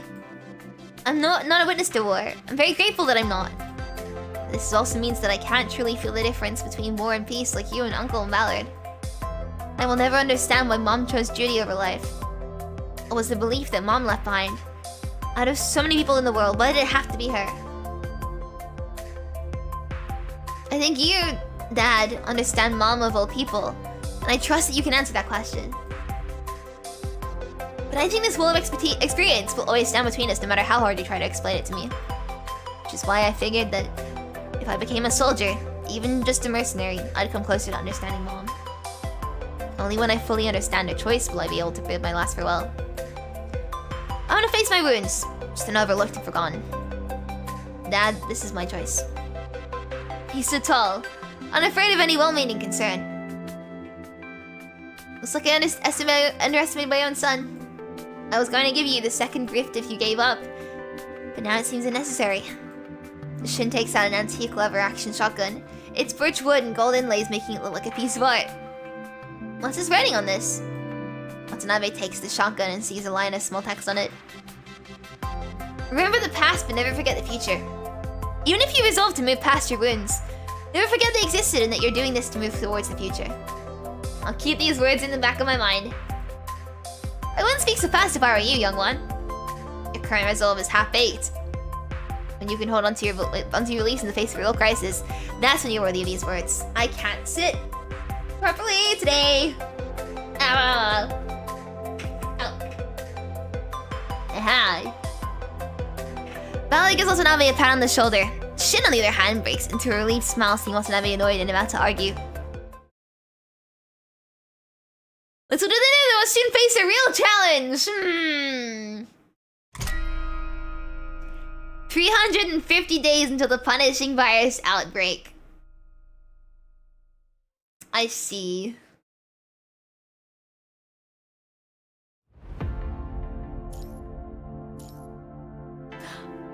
Double Watanabe.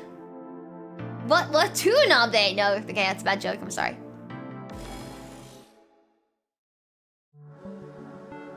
Anyone who is turned 18 and has no major criminal record can make friends with people using Gestalt's matching system. Oh god, my leg has gone numb. Ow, ow. Ow, ow, ow, ow, ow. My right leg has got pins and needles in it. Oh god, send help. Ow, ow, ow, ow, ow, ow, ow, ow. In a society increasingly connected through communication rather than personal relationships, providing convenience for civilians to communicate is our duty. Isn't it our job to bridge gaps with strangers so they can break out of their own circles? Says Trillard, who has been actively promoting civilian use of certain Gestalt functions.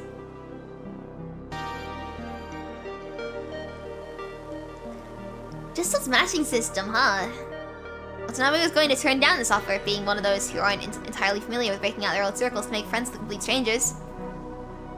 Establishing one's identity before communication is a deeply ingrained habit since primitive times and isn't easy to break. Oh, snaps PGR. Hello, Christian, how you doing? Yeah, it's PGR. Time for my shitty voice acting. Might as well try. I'm not voice acting for these guys. I tried voice acting earlier, trying to do like a young, like 12-year-old boy voice. It went about as well as you can expect. Morning in New York. Hey! Oh yeah, wait. So with daylight savings and the transition to New York time zone, it must be kind of rough right now. Wait. If you're moving forward in time zones, are you waking up earlier or later? Earlier, right? Yeah. Look at 7:30 AM, like an old person. Old.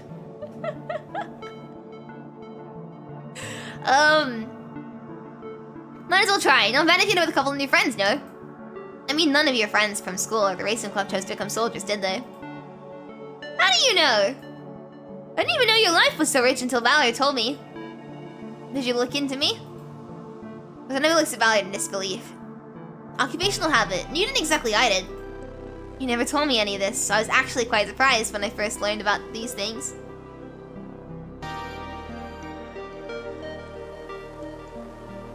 I'm just glad you didn't turn into one of those people who shave both sides of their head, paint their eyes black, and wear clothes that look splattered with paint. Hang on a second. It's quite a huge mix of several generations worth of stereotypes right there. You'll definitely need friends if you're trying to get on this path of your own choosing. Which is why you want to give Gestalt matching system a try. Just give it a shot.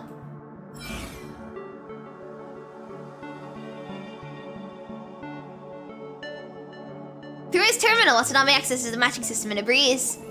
Dear citizen, hello and welcome to the Gestalt matching system. You are exercising your legal rights under Chapter 3, Article 291 of the Citizen Welfare Act. Please read the following terms and proceed after confirmation. Watanabe quickly scrolls through long privacy terms and usage rules and presses confirm. Ow, my chair and my back and my spine and my legs, and I am falling apart. I'm living life on 1 HP. What is this? Ow, ow, ow, ow, ow! Okay. We're good. Ah! Ah! Ah! Now we're good. Retrieving citizen database. This will take a few moments. Confirming information, matching. Before the AI says another word, Watanabe interrupts it with a confirm button. Matching complete. Would you like to enable privacy mode? Sure, since I'll be acting with strangers, no? Understood. Privacy mode enabled. Thank you for using the Gestal matching system. Enjoy yourself. After a brief system tone, a greeting comes through the speaker. Hello? Can you hear me?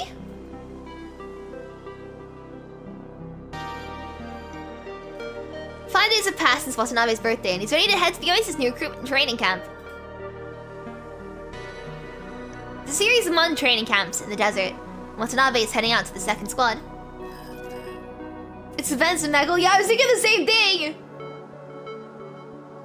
Sorry, I can't see you off. It's okay, Dad. I'm not going to kindergarten. If I breathe in too much, my lungs implode. What a great feeling. Seeing members of the family after the military has been a long-standing tradition in the family. I believe you have what it takes to cope with whatever comes your way, but I'll still be blessing you from above. Never thought I'd hear something so sappy coming from you, Dad. I'll just chalk this up to you being sentimental out in space. Wait for my good news. Yeah. After ending the satellite call, Watanabe's about to put a suitcase on the luggage rack, when someone beside him lends a hand. Thanks. You're welcome. The person sits back in their seat. The person looks familiar, but Watanabe can't seem to recall who they are no matter how hard he tries. Oh, you're reporting for duty at the Oasis too. Well, the person seems young, they seem well-trained. Well-trained by Ballard himself, Watanabe seems the same moderate in the way the person carries themselves. Yeah, well, sort of. I mean, I'm actually on my way to see someone.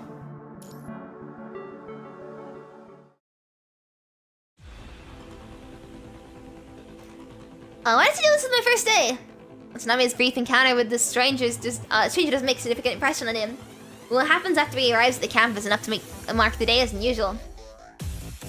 Enough with your BS! Either get in the simulation pod yourself or I'll tie you up and put you in. I'll write a report worst comes to worst. No one bothers reading those things in anyway, so I just usually ask my lieutenant to write them. I see Ballard trained you for 8 years, huh? Wanna show me what you got? Okay, let's do it. Oh, surgery! Surgery! Surgery! Surgery! Surgery! Surgery! Rookie.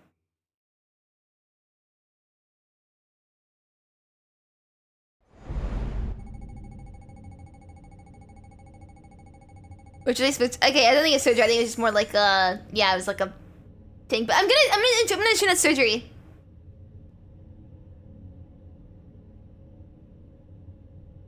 Since if I training space, everything's so blurry. Forget it. Make it quick.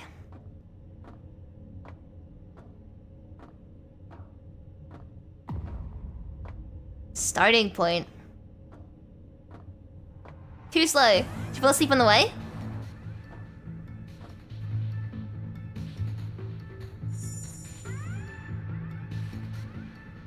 Shouldn't give me more time to warm up. Good boy, I like how arrogant you are. Take this! You'll regret making an enemy of me. Managing to tag me. Not bad. Now pull no punches! I forgot how this Watanabe works. Just any 3 ping? Cool. Old frames were very different. Managing to tag me. Impressed.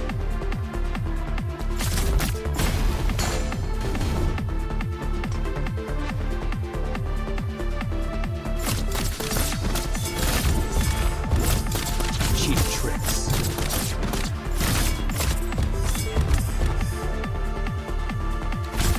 Managing to tag me. I think I'm gonna end up dying this one. I don't think it's serious.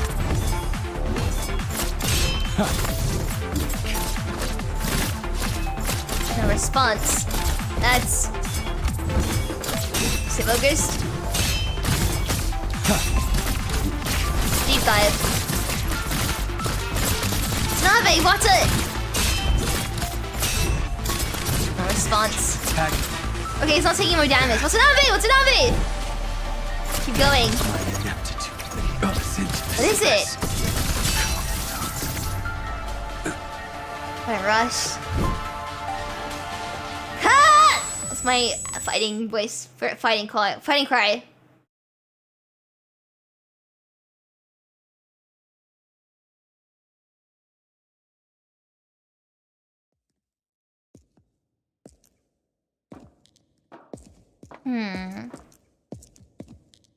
What's going on?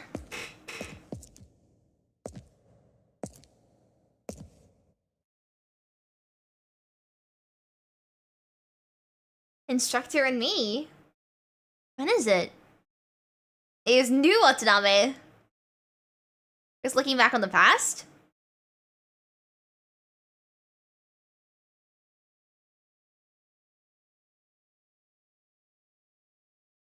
Is it L or I? I can't tell. I. What?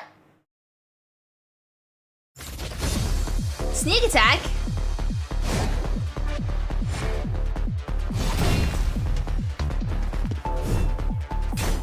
Spin log out. Can work? Don't worry about me. My lungs. Oh, great. Damn it. Another guy.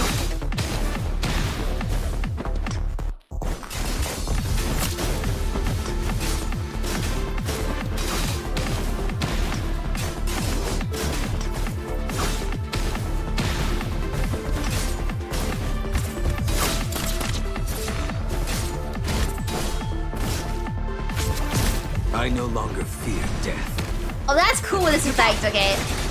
That's cool as hell, this effect. Never give up. You paved the way forward.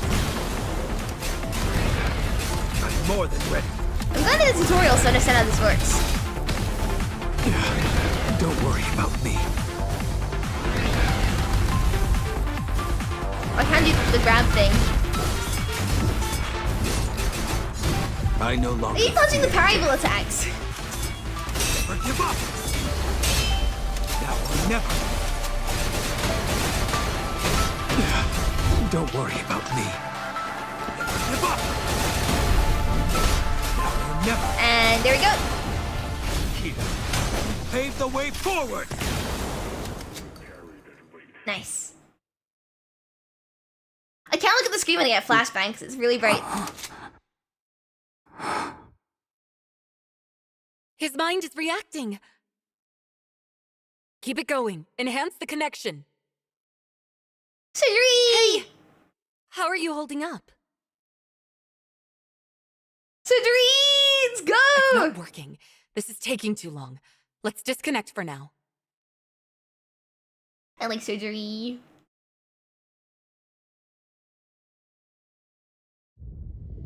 Hey, rookie!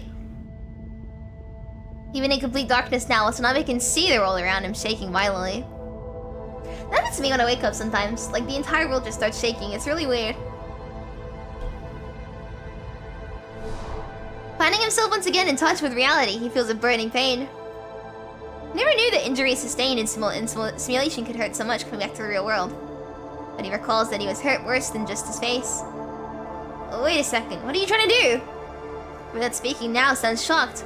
So no one recognizes this voice. I'm gonna give it another try since I figured I didn't go hard enough just now. I'll go get the medic now. Don't hurt him any more than you have before the doctor gets here. What's this supposed to mean?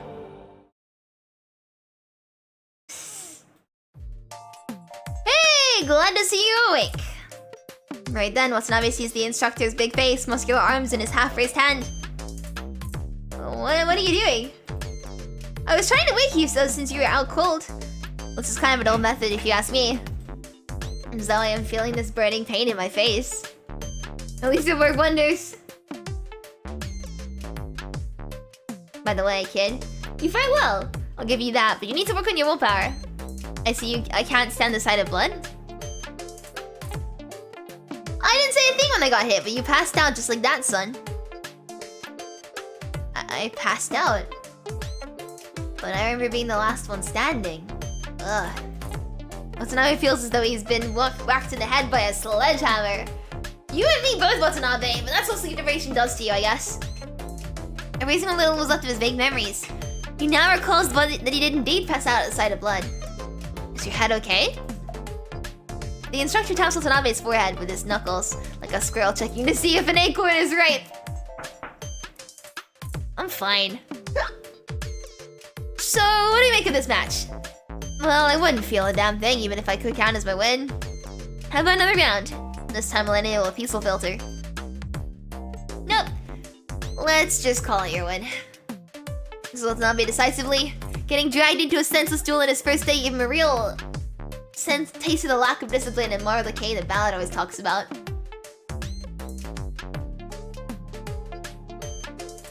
Here we are. After riding through bumpy roads for hours on end, Watanabe steps off a drill road vehicle, transporting new recruits. So this is where it all begins. Recalling his resolution, the promise to his father, and the beliefs he set out to find. All worked up, Watanabe's feeling unsettled as the swirling dust feeling as unsettled as the swirling dust around him. You're Watanabe, right? However, his ambitious thoughts are soon interrupted by an arm wrapping around him from behind. Come on, let me take you to the simulation pods. Let's go! Who the hell are you? I'm in charge of the training camp, so you'd better behave yourself real well, son.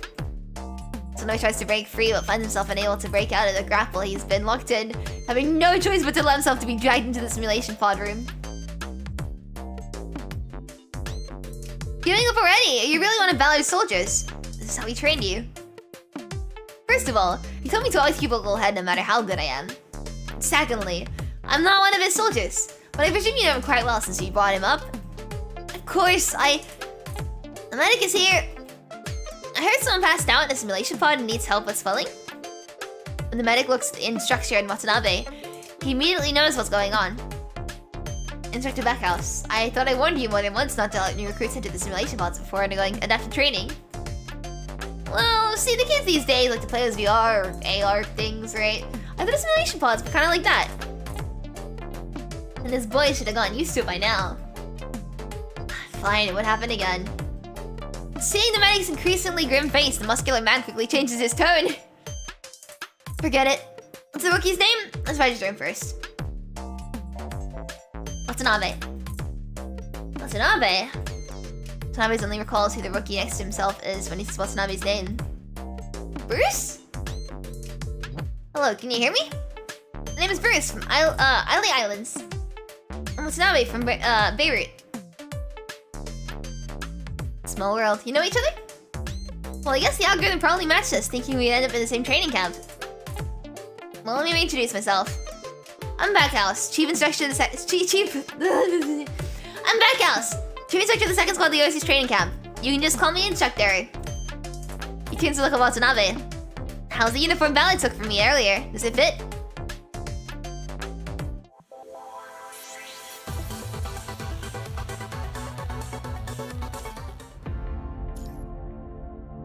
There's sure the numericals are down the road when humans enter into interstellar domain.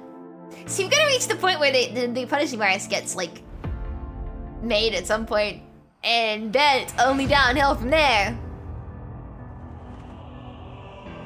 Ballard is now the only one standing in the once crowded square. Having listened to Watanabe's eulogy and Ballard's awakening declaration, the soldiers return to their posts, waiting for the signal fire to burn. Ballard places his hand on the monument that's been through erosion of rain and time and wipes the dust away. No matter how sturdy the material, neglected engravings will gradually blur and grow weathered. So many people still remember the names in this monument. Disaster and oblivion have turned them into ignorable dust. It won't be long now. Ballard whispers, his gaze following his fingers as they trace the weathered monument, as if seeing the past through the years. His gaze finally stops at the base of the monument where a short inscription has once been, now rusted beyond recognition. The world. It won't be long before those deserters face the consequences they deserve.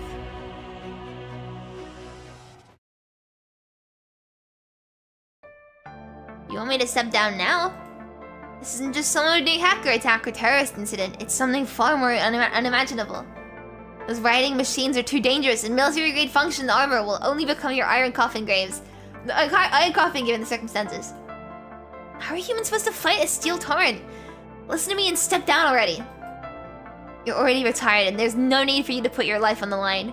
Think about your daughter, for God's sake. I told you those metal clinks are unreliable. We only have ourselves to count on at the end of the day, but the boys are just too young to see that. The muscular man on the other side of the line slaps his thigh and says proudly, "Backhouse, this isn't some sort of joke. Never thought it was. I mean, the rookies we get these days never waste their time labeling me as old and outdated." I'm not talking about training right now. His young souls barely grounded the fighting. These young souls barely grounded fighting in armor, and you're trying to put them in initial battles already? Backhouse's smile fades as he touches the white stubble that's starting to show from lack of grooming. The world government still hasn't figured out who what the enemy is, right? The Science Council and the Cosmos Technicians Union have been analyzing it 24/7. Results should come soon. I don't know how much about science, but I know one thing is clear to me. Those Halo machines can't be left unchecked. With its fighting analyzable samples for those lab coats and protecting civilians, it requires people. That's what the regular ground force are for. And there I thought the young ones are most dependent on medical pods and functional armor. I trained these kids and now I know them. I train these kids and I know them better than anyone else does. This isn't your responsibility. Backhouse waves his hand, cutting Ballard short. You know what you want to say, and before this old soldier falls completely out of sync with the times, let me just do a few more things. What exactly is it you think you can do, though? Times have changed. You don't even recognize all those haywire military machines. We old soldiers that always have done things on the battlefield. Buying time and space for those who come after us. You're right. We're almost out of sync with the times, which is why it should be us to go at a time like this. The future belongs to the young. As veterans, we have to buy time for the new recruits to grow. And you've never seen veterans hide behind rookies, have you? Ballard's about to say something when a new message stops him short. I gotta go meet up with some of my longtime comrades. Ciao. Oh, and here's one thing before I go. The kid you sent over is indeed promising. I lost the bet this time. You probably won't get a chance to take my cigars. I was hoping to see you embarrassed. What a shame you don't have your video on. Backhouse! Backhouse! This cough came from my heart. Well, it came from my lungs. When Ballard hears about Backhouse again, his name is nothing more than an inconspicuous line of words swimming in the sea of countless frontline reports. Former unit, Hero Medal recipient in Oasis 2nd Squad, instructed Backhouse past in the North Plains fence battle.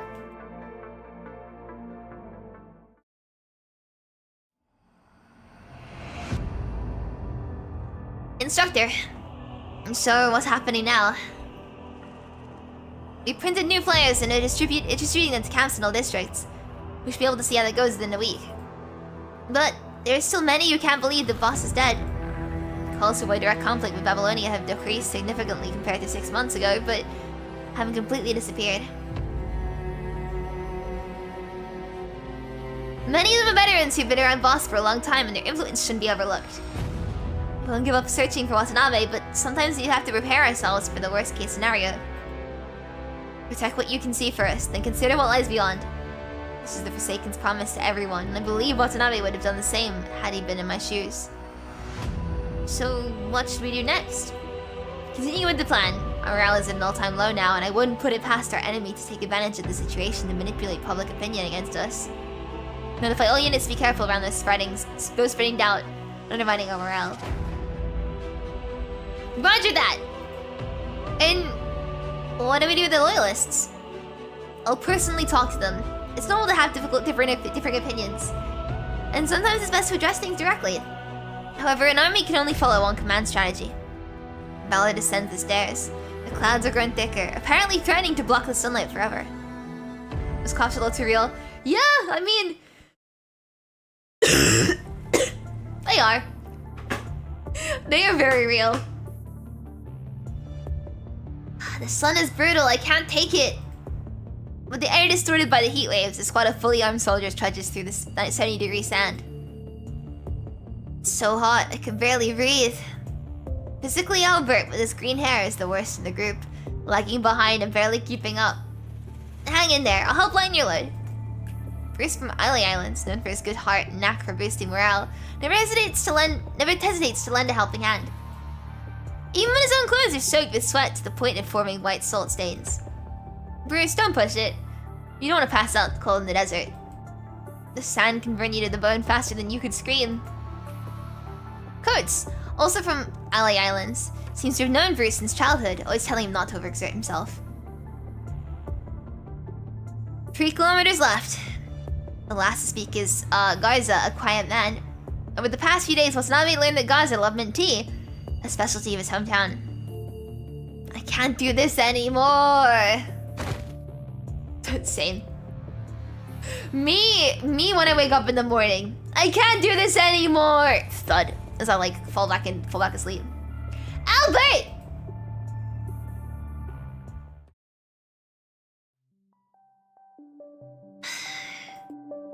Jesus, can't you be a little more gentle here, Bruce? Tommy quickly throws himself under Albert as a cushion to keep him from falling into the sand dunes.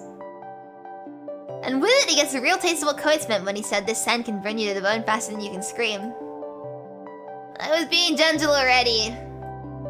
You should be thankful I know old-fashioned wound treatment and bandaging. Our rules strictly prohibit us using medical pods. In the past 11 months, Backhouse rarely followed the manual to train the squad's mental endurance for controlling military functional armor. I'm gonna itch one sec. There we go. We have rainbow-haired NPCs for rainbow-haired no end. Yes! And it's a travesty! I agree! Their schedule was packed with endless drills, combat, and shooting practice.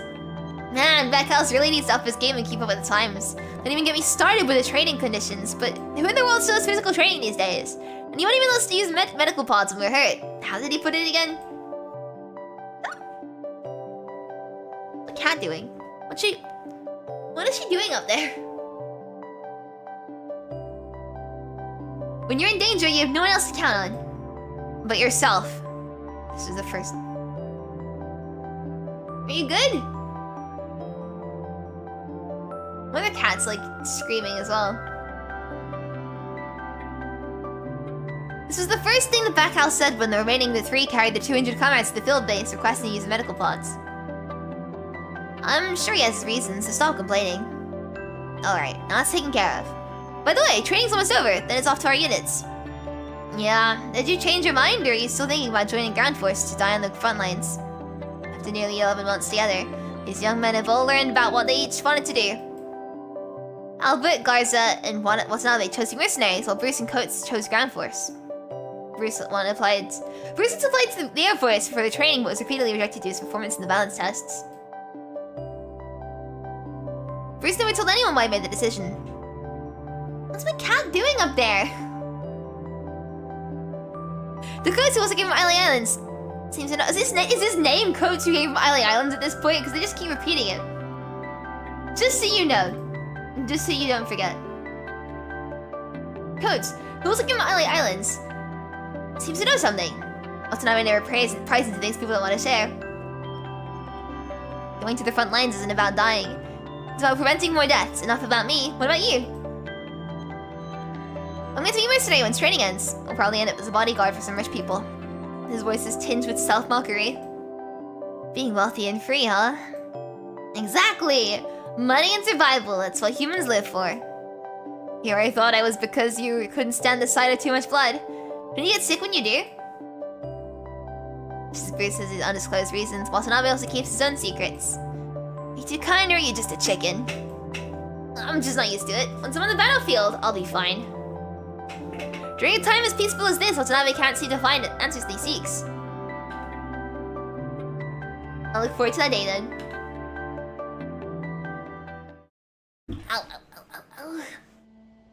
Commanded, I'll need you to review this proposal to modify the starship with a 0-point engine. Since it's top secret, it wasn't sent through the terminal. Shin takes a thick stack of documents. Yep. And starts flipping through it, all raising question. I thought the first ignition test for Reactor 1 was scheduled for next month. Are you sure we haven't submitted this proposal a little too early? The engineering team seems confident in the project's success. We went for the spaceport's no alcohol policy that might start celebrating with champagne while the reactor was completed last month. Oh! Speaking of which, please deal with the crew members who smuggled vodka onto the starship as soon as possible. I thought it was dealt with last week. They busted a few more. Well, they busted a few more. They busted a few more with distilled vodka this time. I'll handle it later. What's the engineering team's reason for wanting to start the modification so early? They claim that adding the 0-point engine's output isn't a big project. With the Eden 2 blueprints as a reference, everything can be modeled after that colonial ship. Since the starship built for defense is structurally simpler than one for pioneering, god damn it, I can't read English. The modification will be even easier. Well, they most likely just don't want to fall too far behind Eden 2. I mean, they see themselves as the pioneers of space travel. I bet they still have quite some pent-up frustration, as much as they're convinced by the design of Eden 2. And because of that, I can't approve this proposal. So, are we just gonna reject it? However, considering the starship fleet will be responsible for guarding Eden 2, I will present the modification plan at the next general meeting. They'll be happy to hear this news. Tell them not to celebrate just yet, because the fleet isn't just going to be modified entirely overnight. Also, here's the new disciplinary notice you mentioned earlier. Take it and confine their repeat offenders. Roger that. After the lieutenant leaves, Shin looks out the porthole. Floating before him is the Great Wall of Space built by humans. An 18,750-kilometer long spaceport around the orbit. Hundreds of thousands of soldiers, technicians, and logistics personnel moving back and forth on the spaceport, maintaining and upgrading 30 starships. In the lower orbit are multifunctional satellites. 240 in total, serving as humanity's eyes, ears, and mouths, relaying quintillions of information, establishing a connection between space and Earth. These satellites, spaceports, and starships form a ring, keeping the mother planet within humanity's grasp. The mother planet was once both a cradle and a cage for humanity, binding everyone to their ground with gravity and the ecosystem. But humanity is about to conquer it. Humanity's current achievements are just the prelude to the 0-point energy.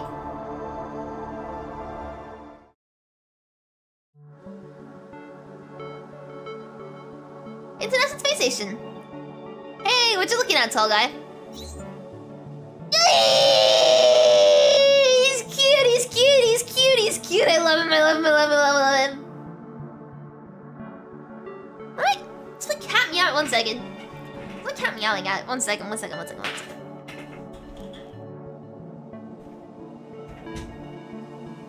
Hi.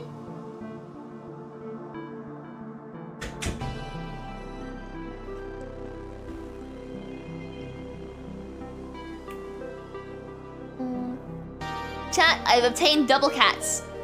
I now have 2 of them here. Say hi to Meeple 1 and Meeple 2. Meeple 2 is the one who's with me the whole time. Meeple 1 is just dropped in now.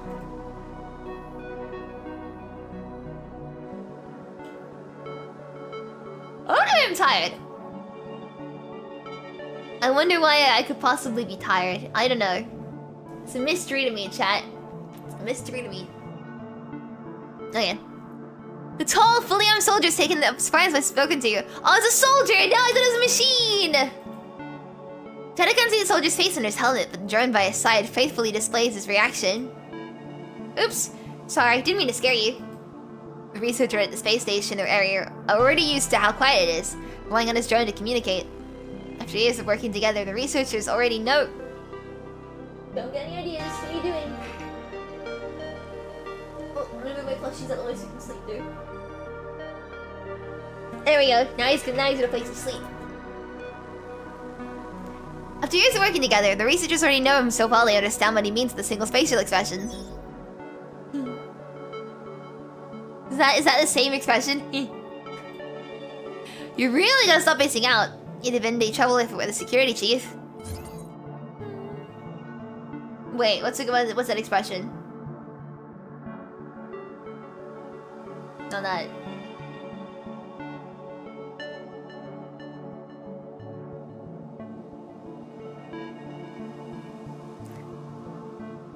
Hey, Soul Guy. I see it's your turn to guard this place again today. It's like a salute. Yee! Passing Reacher gives him a high five. That would hurt like hell in a suit like that, right? Technically, International Space Station doesn't need security personnel, which is why the entire security department consists of only 3 people. Besides security, they also handle sanitation, transportation, and other miscellaneous tasks. There isn't much to do, but his naturally friendly personality, Tall Guy quickly became acquainted with all the researchers, becoming something of a mascot. You seem to like this spot by the porthole. Is it because you can see the spaceport? What, do you find the space station too boring and want to apply to be a Starship crew member? Alright, stop tasing him. Tall Guy, we're heading to the lab. We should have lunch together. After the 2 leave, the unnamed soldier looks out the porthole again. He isn't actually looking at the starships or the spaceport, but at space itself. I cannot do it. What are you sniffing?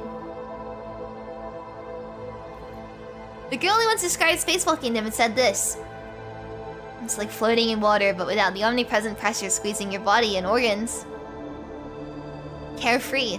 Unrestrained. He wonders what it really feels like, and whether he'd ever get a chance to experience it.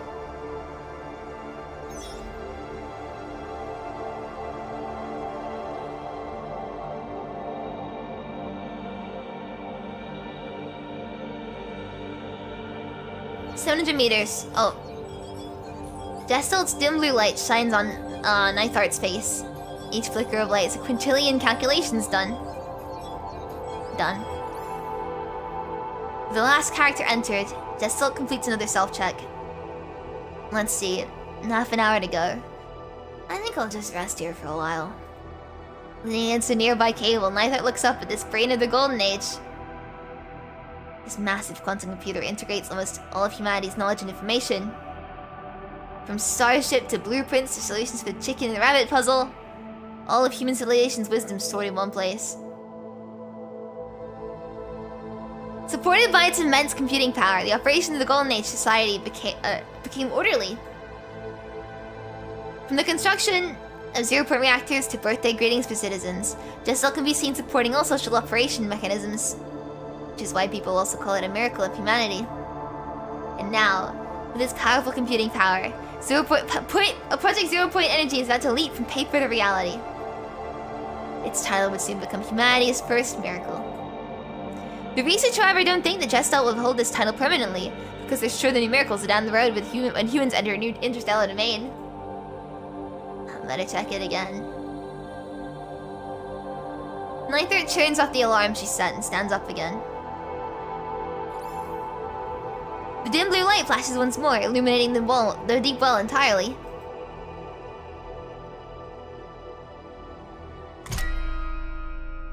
"20 days until the Punishing Stars outbreak. We're getting there."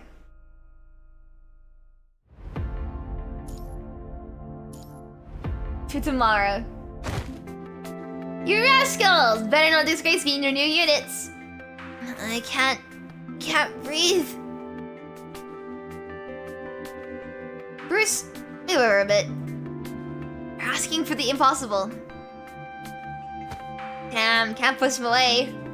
How strong is this guy exactly? I stopped struggling a while ago. On the training grounds, Backhouse wraps his muscular arms around the 5 of them, hugging them tightly.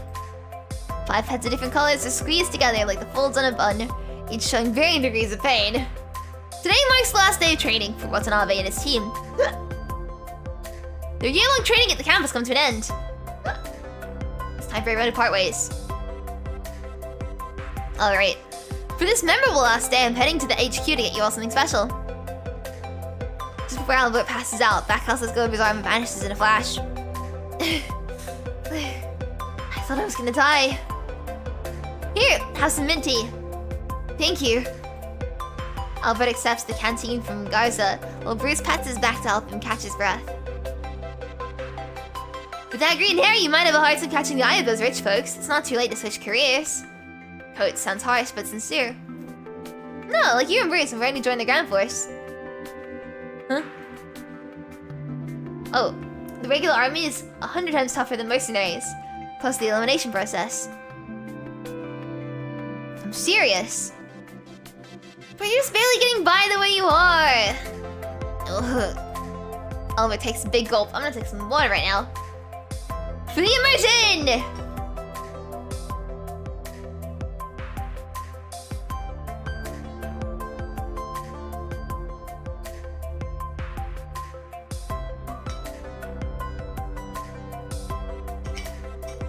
Some good water right there. That's some good water right there.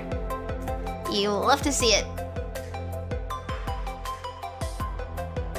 Packhouse is quite the maverick and places a strong emphasis on how we do the physical tests. But most of the regular army cares more about whether we know how to operate the military functional armor. With it, they all tend to look at the warehouse where the functional armor is stored. A thin layer of sand is accumulated in front of the door, a sign that it hasn't been opened for quite some time. Actually, it's Backhouse who gave me this piece of advice. He's not exactly a big fan of functional armor, but he gave me this piece of advice anyway when he noticed how tough my neural resilience is. I know how much I suck, but Backhouse never gave up on me. He made it life easier for me. You guys better not tell him what I just said, because he made it clear that he didn't want me to bring up the special treatment to anyone. Why are you looking at me like that? He told you too! I think he said the same thing to you guys too. Ah. Was it just 2 days ago? Yep, verbatim. Wait. So he places a hand on Albert's shoulder and says earnestly, Greenhead, Backhouse didn't dole out special treatment just anyone. He does it with his subordinates. It's just that I apply for the Navy. The guy speaks in a muffled voice before adding a remark. Interesting how he thought that I could live at the sea when he's only seen me living in this desert. His advice to me was similar. 2 days ago, he approached me and asked if I wanted to try applying for the Air Force. He said there's generally no chance of seeing blood, except I think that statement is probably only half true. Bruce, what about you? Bruce hesitates for a few seconds before he speaks. He said I'd fare just fine going anywhere except for the Air Force. Bruce breaks into a wry smile. Bruce... With it, the air seemed to grow heavy because they all know how badly Bruce wants to get into the Air Force. Only Bruce himself and Coates, however, know that it's driving Bruce's obsession. A piece of advice is nothing more than a piece of advice, though. Nobody says you have to do as told. You have to walk your own path. What Backhouse said makes a lot of sense, though. I'd give it some serious thought. I'll go pack my things first. After Bruce leaves, the remaining three turn to look at Coates. Don't look at me like that. There are some things I can't explain. Ask Bruce yourself if you're that curious.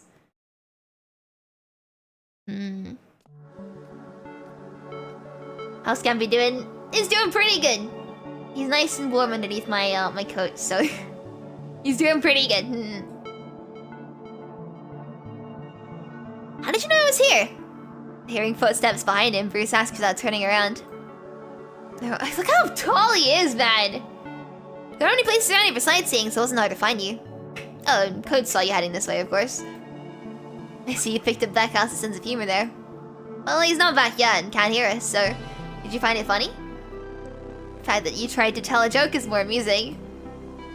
Then I won't tell any more jokes going forward. Oh, you're standing up, okay. Watanabe sits down next to Bruce and hands him into their canteen.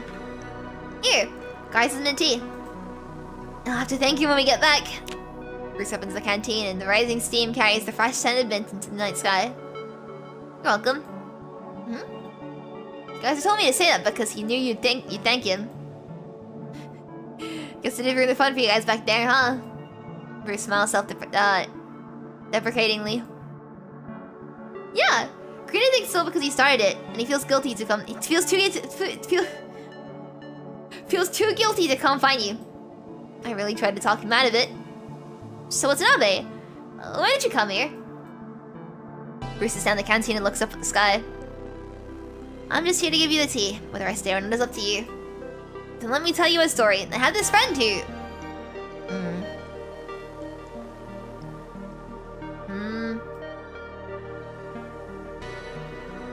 Silence falls over the conversation. You know what? Forget it. At this point, there's no need to hide anything.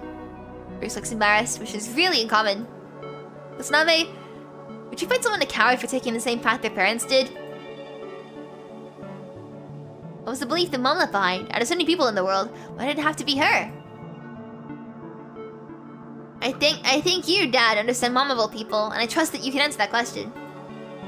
But I think this wall of experience will always stand between us, and no matter how hard you try to explain it to me. Which is why I figured that if I became a soldier, even just a mercenary, I'd come closer to understanding Mom. I think there's no right or wrong in pursuing something. It's just a process, not the end goal. Have you heard of this story where there's a bunch of monkeys trying to scoop up the moon from the water?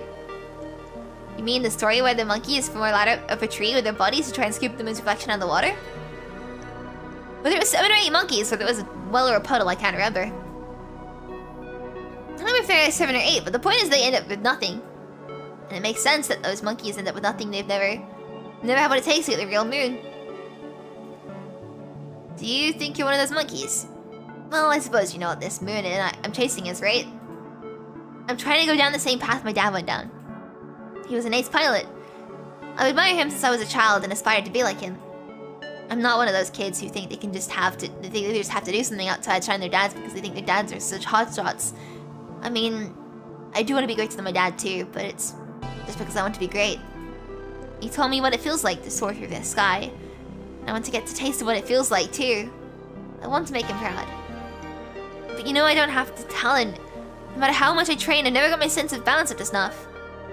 It dawned on me quite a while ago that I just didn't have what it takes. My dad stopped teaching me maneuvers and techniques so I wouldn't get overstressed. So I kept asking myself if he'd given up on me. If I should just give up. He reaches out his hand as if trying to grasp the bright moon in the sky. But I guess it's all starting to make sense now. I'm wasting time trying to scoop up the moon from the water when I know it's mission impossible. The two fall silent, taking their time to digest these words. They might have come from different backgrounds, but right at this moment they find themselves in such similar circumstances. One of them tries to go down the same path his father did, knowing full well that he doesn't have the talent it takes. While the other tries to understand his mother's will, which he finds difficult living in a world so peaceful. Could it be that Bruce is right, for thinking that they're going nowhere? Even if you resolve to move past your wounds, never forget they existed and that you're doing this to move towards the future. Watanabe suddenly recalls what his father said on his birthday. He didn't quite understand what his father meant then, but seeing Bruce struggling now, Watanabe seems to have reached the eureka moment of all of a sudden. He looks at the moon in the sky. No matter where you are, no matter where you are, it always shines equally in the eyes of those who gaze upon it. Well, I'm quoting Watanabe now, I'm so sorry. Well, can't really say you don't have a point there. Boy, you honest son of a... But I don't think you were wrong for wanting to go down that path. For wanting to pursue that light, that is. Watanabe strings his thoughts into words, trying to get his message across. We chase the moon in the water because it's beautiful in itself. There's nothing wrong with wanting to get closer to it. Owie, my lungs. That sounds like what someone would say to themselves when they just don't know what it takes to get what they want. Oh, it's fine. Well... He raises his fist as if capturing the moon in the sky. I don't think you need to have an end goal in sight when you try to pursue the moon. As his fist opens, the moonlight which he was blocking with his hand shines into his eyes through his fingers. It'll always be there, whether you try to pursue it or not. Never lost, never hidden, and always shining. If the moon in the water is a reflection of its light, that means this light shines upon us now as the very same moonlight, no? As long as you don't turn away and walk into darkness. Then no matter what we do, we'll always be in its light. So now he finally sees that his mother has left behind more than just epitaphs and deeds. In the cemetery where she rests in peace, her steadfast belief echoes through. Oh! Aww! And when Watanabe overcame his fears and chose to join the military, the belief was passed down. He now sees he doesn't need to be in his mother's shoes to understand her, nor does he need to arrive at the same end that she did, so long as he keeps his head straight and keeps heading down the same path. You're only saying these things because you own up the failure you were. It's just hard to let something go when you've become too invested in it. I really need to learn from you as far as that goes. He closes his eyes and remains silent for a moment, struggling internally. But I'll give it a try.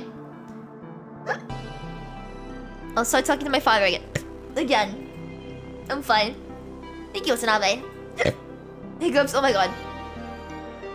I was gonna say the same. They exchange glances and raise their canteens. Am I good? I'm good. No, I'm not. Cheers!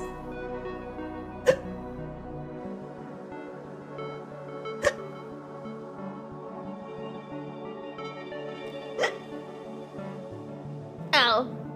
We're chugging hot water in the canteens. Let's go! The ignition ceremony of the 0-point reactor is taking place today. I'm really trying not to read this through hiccups, but it's hard. Ow. I really don't know what it's all about, but people have gathered around the big screen. Let's go join the fun. Ow! 30 seconds! Oh god, no. Until the ignition of 0-point reactor 1. Are they watching it live? A bit higher. Yeah, just like that. That's it. Any higher and it'll hit the ceiling.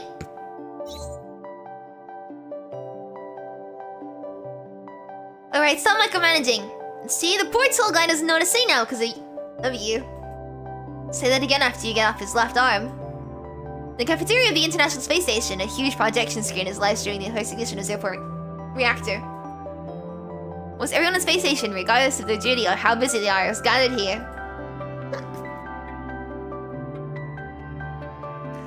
What are these guys doing out here when they usually be further rot in the lab?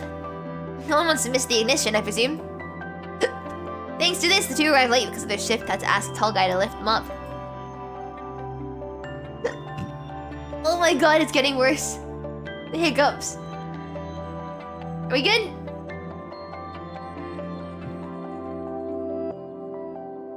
Hold on, until I go away. One sec.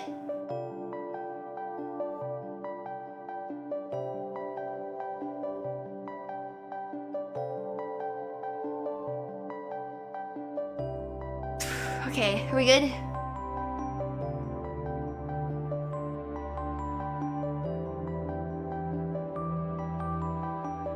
I think so. I say, why don't I just switch the cabin to zero gravity mode? Pretty sure we'll be able to use the space more effectively that way. Forget it. You're just gonna rebalance the gravity field afterward, aren't you? But you're not gonna rebalance afterwards, are you? Shh, the countdown is starting.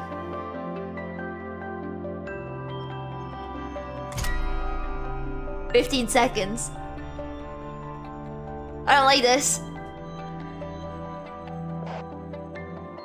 This is spotted there. Area A2 is all clear. Area B2 all clear.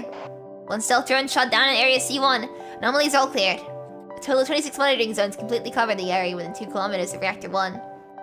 The Security Intelligence Bureau has deployed half its elite forces to ensure the ignition is free from interference.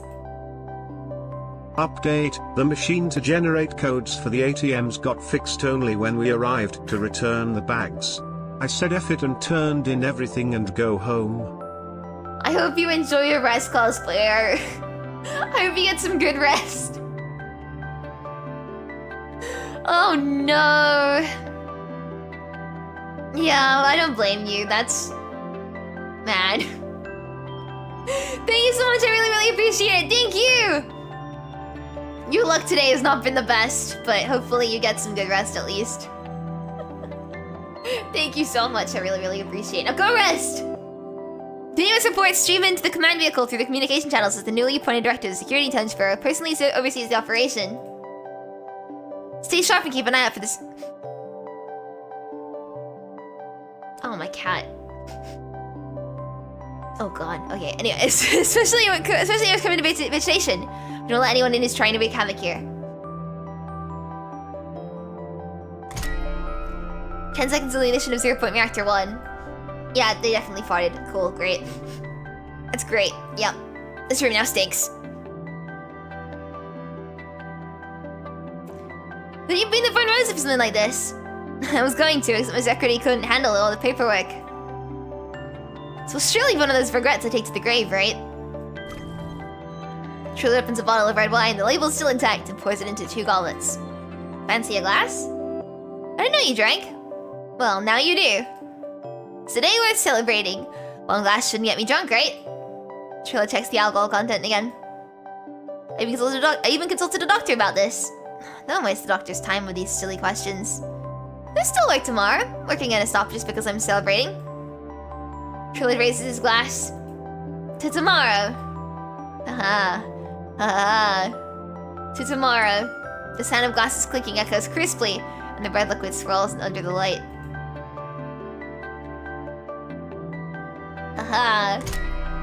5 seconds until ignition of 0-point reactor 1. Father, can you hear me? What is it? I have something to...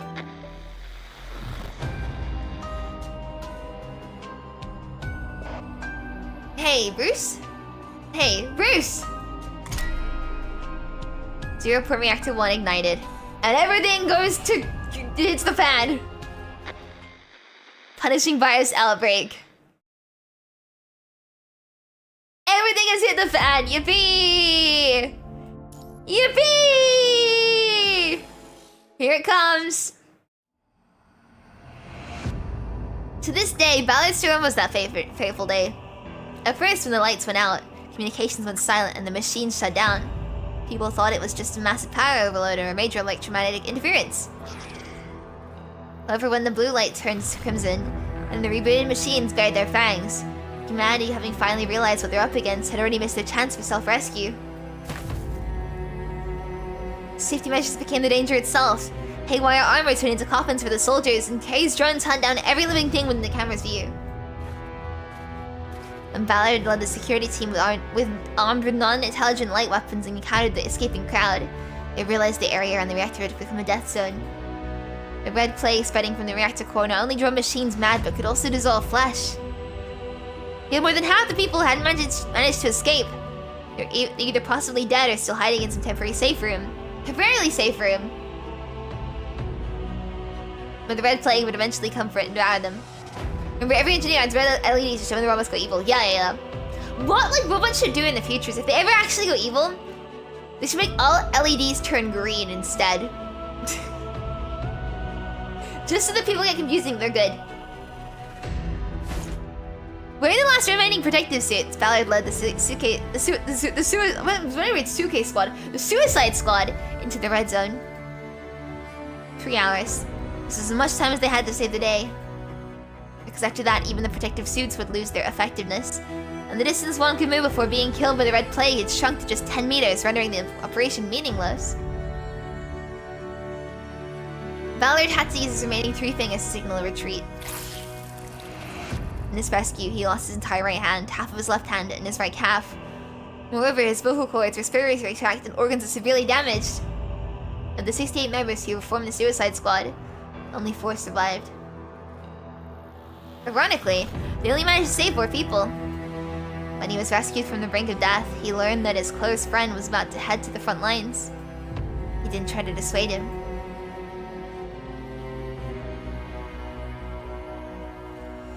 Instructor, they here. Got it. Ballard, breaking from his memories, stands up and walks towards the door. I'm going to try and talk them out of it.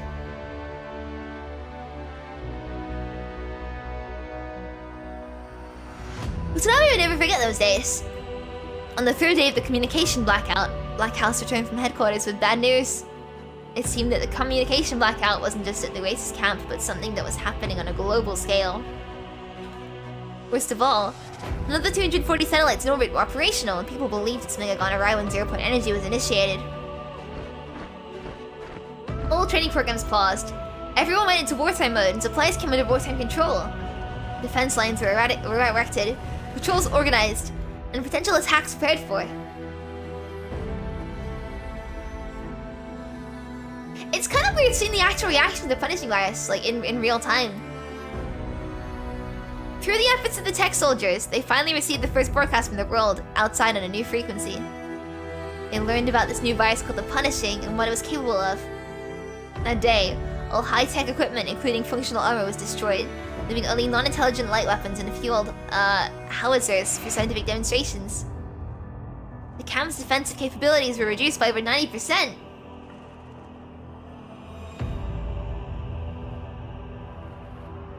Day 30.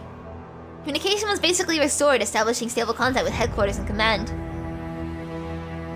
However, during the time without communication, humanity suffered heavy losses fighting on their own. The corrupted machines devoured human territory at an alarming rate.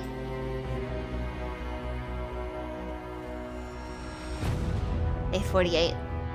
Instructor Backhouse was summoned to the northern front and never returned.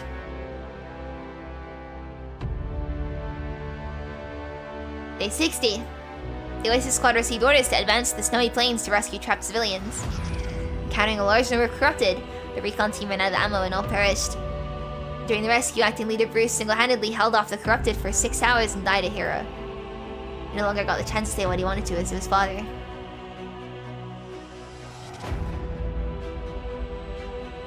Day 69, nice. The trapped civilians were successfully relocated to City 173. Acting leader Watanabe determined that with the current manpower and equipment, they could no longer hold the camp and applied to change course to the nearby City 175 to seek supplies and search for survivors. The plan was approved.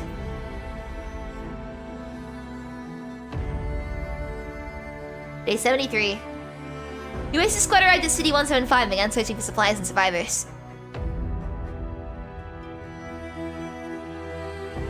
Day 75. They found a large amount of light weapon supplies, food, and medicine. After dispatching some members to escort them back to safety, Watanabe continued to lead the remaining members to search for survivors.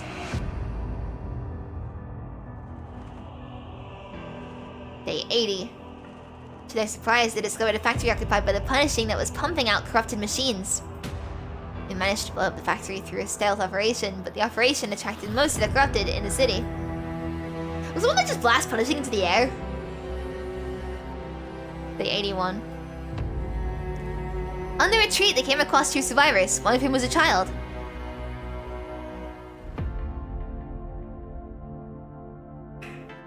We're back, owie. Through 97.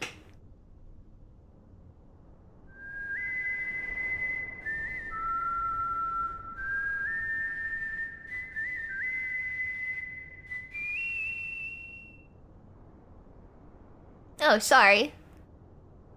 Let's stand up. It's time to go.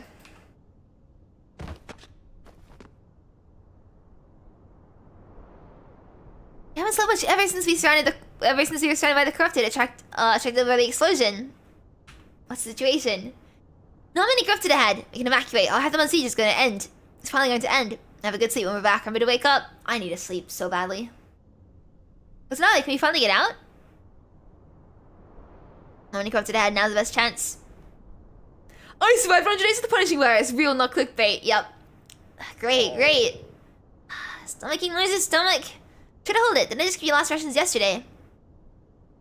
It's fine, you can have mine. I'm not left as well. You... It's fine. Take it.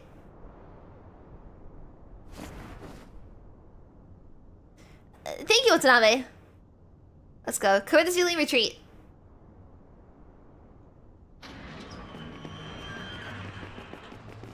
Leave the camp. Let's do it.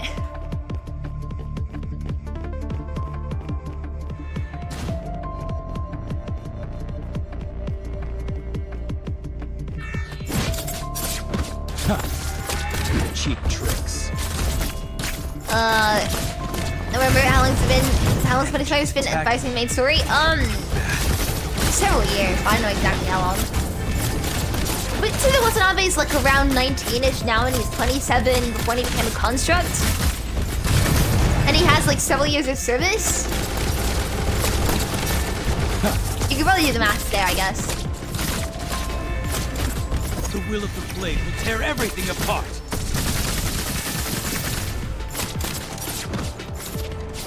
We're safe for now. Should evacuate from the subway station. Any issues? Maybe no. He's been in service for longer than that as well. I guess it's yeah. Well, I mean, I assume it's been a while. But also, Commandant was there when Watanabe was oh shoot. Watanabe was a kid. So... I don't think it's been too long. A large crafty, let's distract it. Casting you as citizens first. Watanabe, help your teammates. A crafty team hard to deal with. Alongside the soldiers or escort refugees. Oh shoot, I'm gonna escort refugees.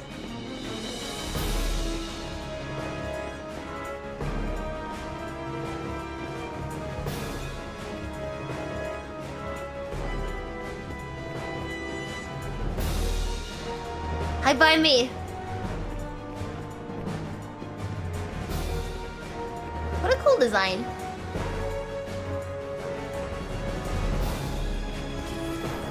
And you already locked me. Managing to tag Hey! that. Oh yeah, this is gear.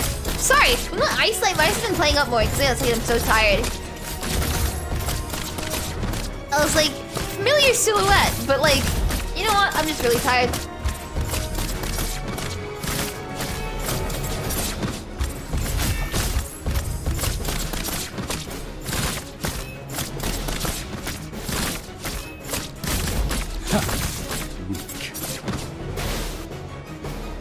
Thank you, thank you.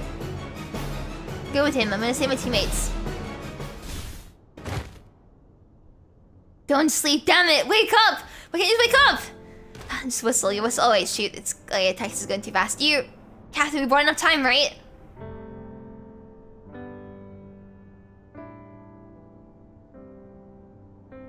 Yay! I got people killed.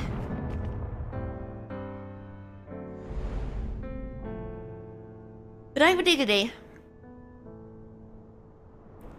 This is this place. Let's take it as the inside of a mirror. Who are you? Doesn't matter, it's not the right time.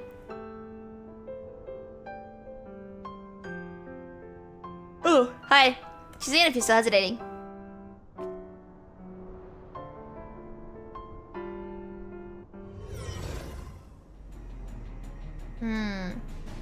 Let's save the soldiers this time. The civilians are gonna die then.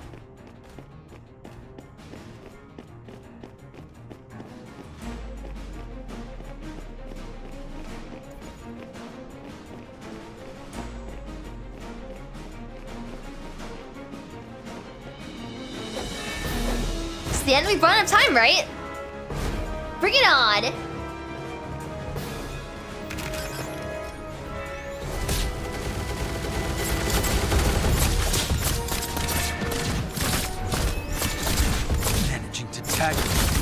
The will of the blade will tear everything apart. Come on.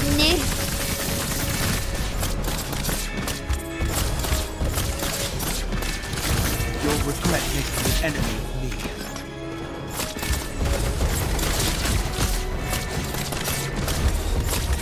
Managing to tag me. I can't seem to dodge to save my life, man. Cheap trick. My action times are like non-existent right now because of how tired I am. I wonder why. I'm gonna just count on you, Captain. Go meet up with the others. Captain. It still happened. Captain came out of nowhere and stormed that place. We couldn't save them.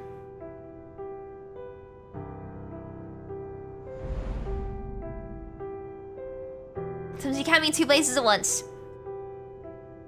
Now you feel this is quite common.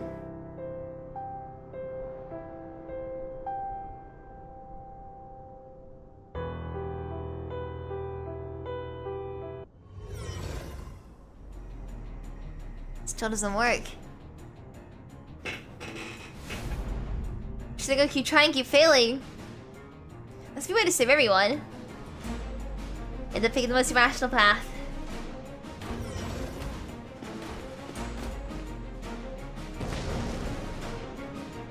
Come here.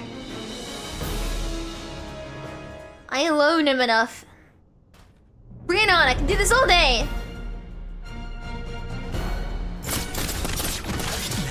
Tag me. Not bad. If I could like dodge, that'd be great. My eyesight, not my eyesight. I'm just so tired right now. This is what 1 hour sleep looks like. Not even that. Oh, I didn't use the wrong thing as well. The will of the blade will tear everything apart. I'm fine.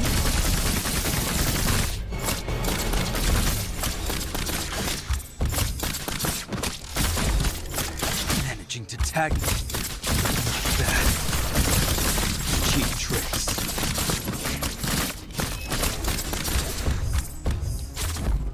Cheap tricks. Come on. You'll regret making cheap tricks. The will of the blade will tear everything apart. Here we go. Come on, Watanabe. Kill him, kill him, kill him, kill him. Yeah. Oh, he still lost anyway.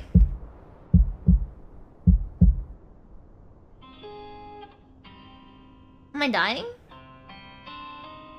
To some extent, yes.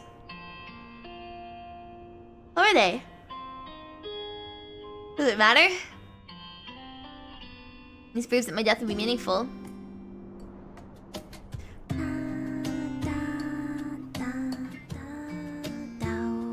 Sorry, the song is too good, I can't like not sing it.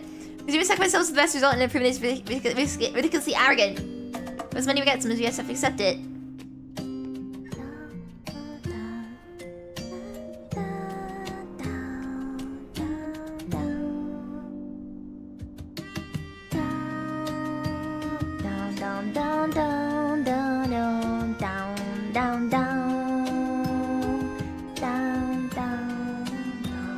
Oh, come on. Still failed?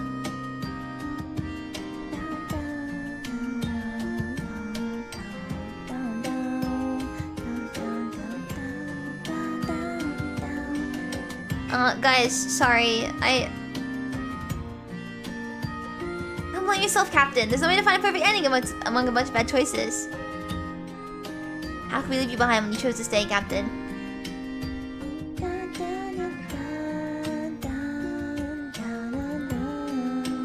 To face reality.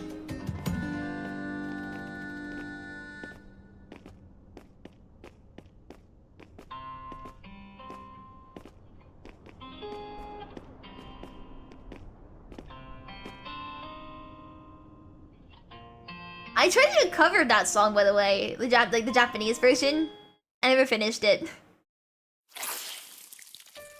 Full Solace teetered on the brink of collapse before the body became ethereal and the pain came first.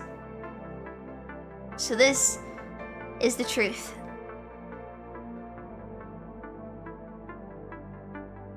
His knees are quickly becoming feeble. Having found a way out, the blood in his body pours towards his chest. Yeah, back then I wasn't blank yet. The only thing that could happen while you were vanished by corrupted to that size. Death. But I'm still alive because... as this thought went through his head, his hands having gone numb, felt the weight and warmth of the young life that he was holding tightly in his arms. Right! At least I need to get him out. Suddenly desperate cries filled the air. Mr. Watanabe! Mr. Watanabe, don't die! Don't die! A small hand pressed against the gaping wound in his chest, but couldn't stop the wind from passing through. Is it really the wind? The blood. It won't stop. My lungs. It's all my fault. You did it. Just for me. I'm sorry. I don't apologize. I did it because... this is my responsibility. A vow I made to myself. They would have done the same, no? It was the... well, then the Watanabe noticed the 5 blurry shadows behind him. One with a severed arm. Bruce, did you come to get me? He could hear the child's cries as death stood silently behind him. I don't like this. I don't like this. The gaze of both the living and the dead focused on Watanabe, who was teetering on the edge of life and death. With it, he made his choice. Let me finish this at least. He tried to lift his already cold legs, breaking out of his chaotic thoughts the moment his decision was made. Go away! Go away! Regaining consciousness from a brief daze, he saw the kid picking up stones and hurling them forcefully behind him. Not the souls of the dead, but a few broken corrupted. Run! Watanabe's lips moved, producing a faint sound while the sound of blood rushing through his veins echoed in his ears. Life gradually left him, returning to the black soil. Go away, go away! The child's anger was tinged with fear and trembling. Run. Even if it's just you. As the sound of metal dragging on the ground grew closer, the child went from trembling with anger to looking on with fear. He dropped the stone and grabbed Watanabe's hand, trying to drag him away. How in the world was a starving child supposed to be an adult? Someone, please, save him. Get down! Watanabe's eyes closed before gunfire drowned out that voice he couldn't be more familiar with.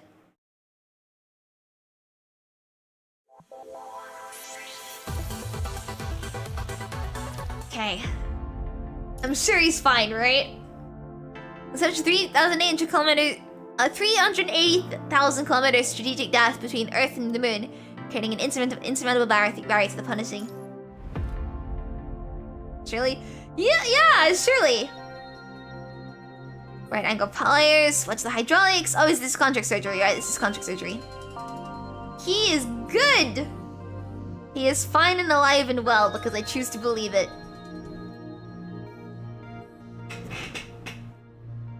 Contract surgery, my beloved.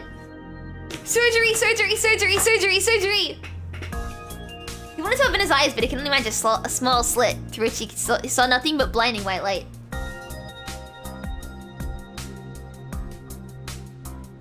He could feel his body being cut up and replaced, but there was no pain.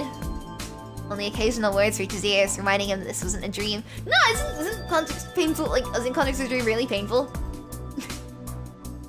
Boone saw. How's his mind signal? Stable. Mind? When he heard the term, he felt as though a sea appeared before his eyes. But the sea was like a dead pool with no waves and no flow. Sea. Suddenly, a point of light appeared in the dead silence, like a lighthouse on the sea. It stood firm in the center of the sea, guiding a ship to an unknown destination. The lost ship slowly approached, gradually surfacing from beneath the water.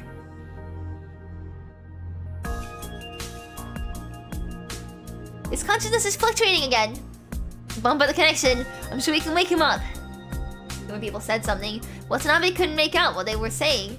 He tried to grasp something, but the whirlpool of memories pulled him in harder still. His consciousness sank beneath the surface again.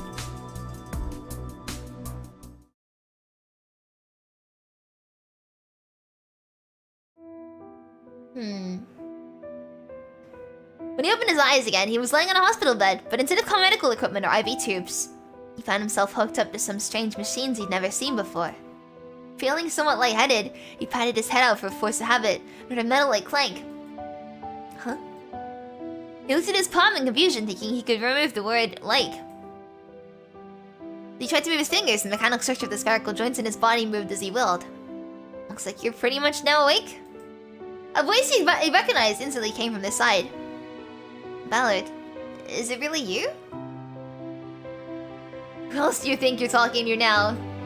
But a humanoid figure made entirely of metal and synthetic skin leaned against the wall by the bed. He recognized that face, except it felt strange, even a bit frightening. You should probably check yourself out in the mirror first. Watanabe lifted his head, seeing his reflection in the mirror on the wall. A body of machinery, a barcode imprinted on his forehead, and eyes of different colors. He had a bit of an emergency, and a few things went a bit right when we tried to make your body. I know you're still feeling confused, which is why I'm bringing you up to speed here. Your guys delivered the supplies to the camp, but we never saw you return. So they went ahead and reported your disappearance to command post.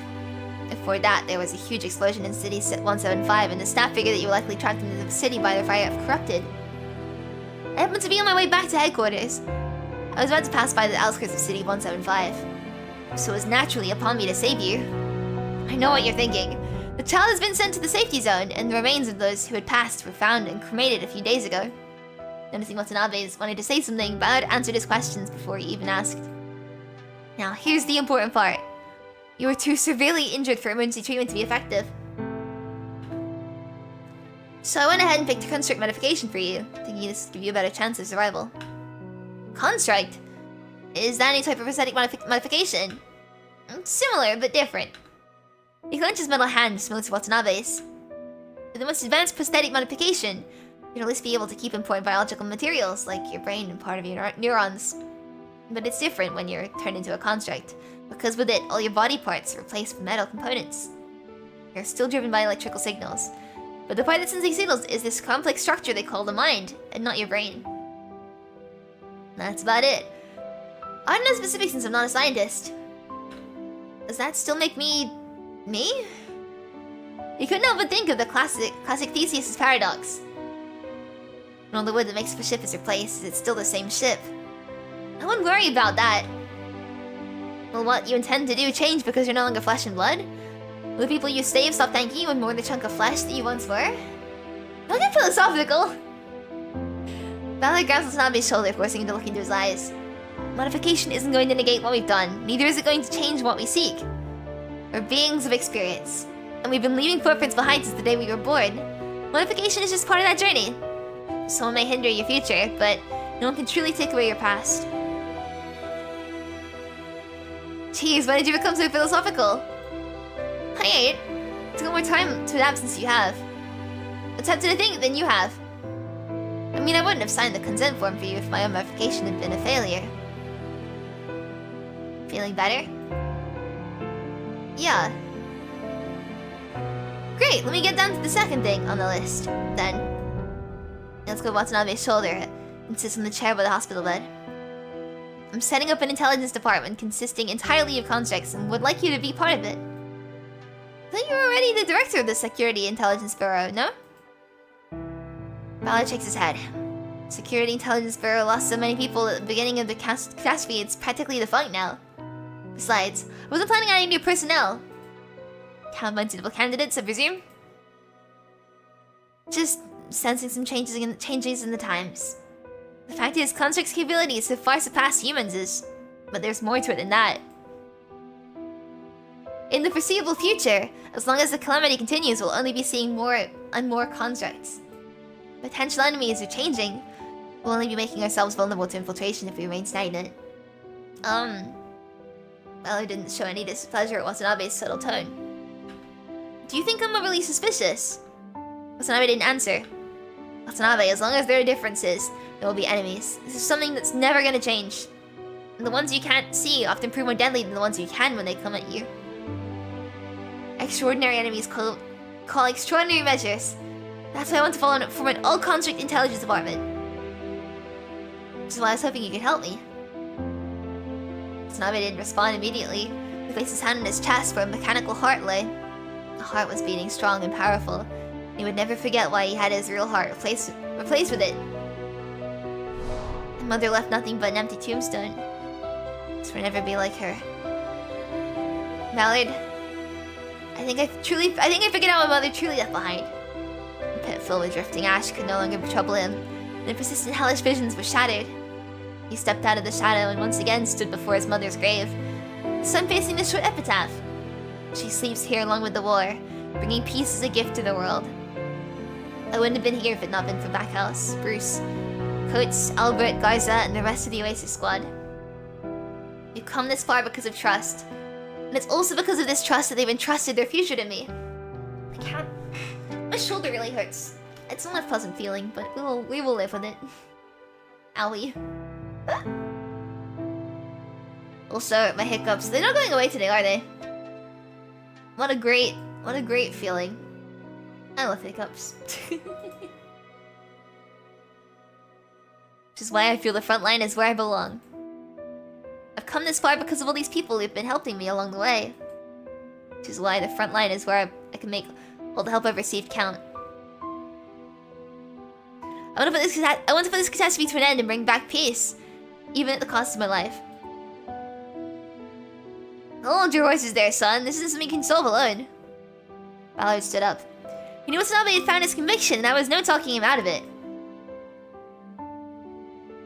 And you probably want to focus on adapting to your new body first. This is a good chance for you to replace that mismatched eye sensor too. I wouldn't worry. It doesn't affect my vision. I'm not going to bother with that when I've already had a major modification done. Don't lose this again. Ballard handed over the shotgun Watanabe received on his 18th birthday. Watanabe reached out and grasped the gun, suddenly recalling Ballard's words from years ago. Do you still find me half-baked? Well, it hesitated for a moment and loosened his grip on the gun.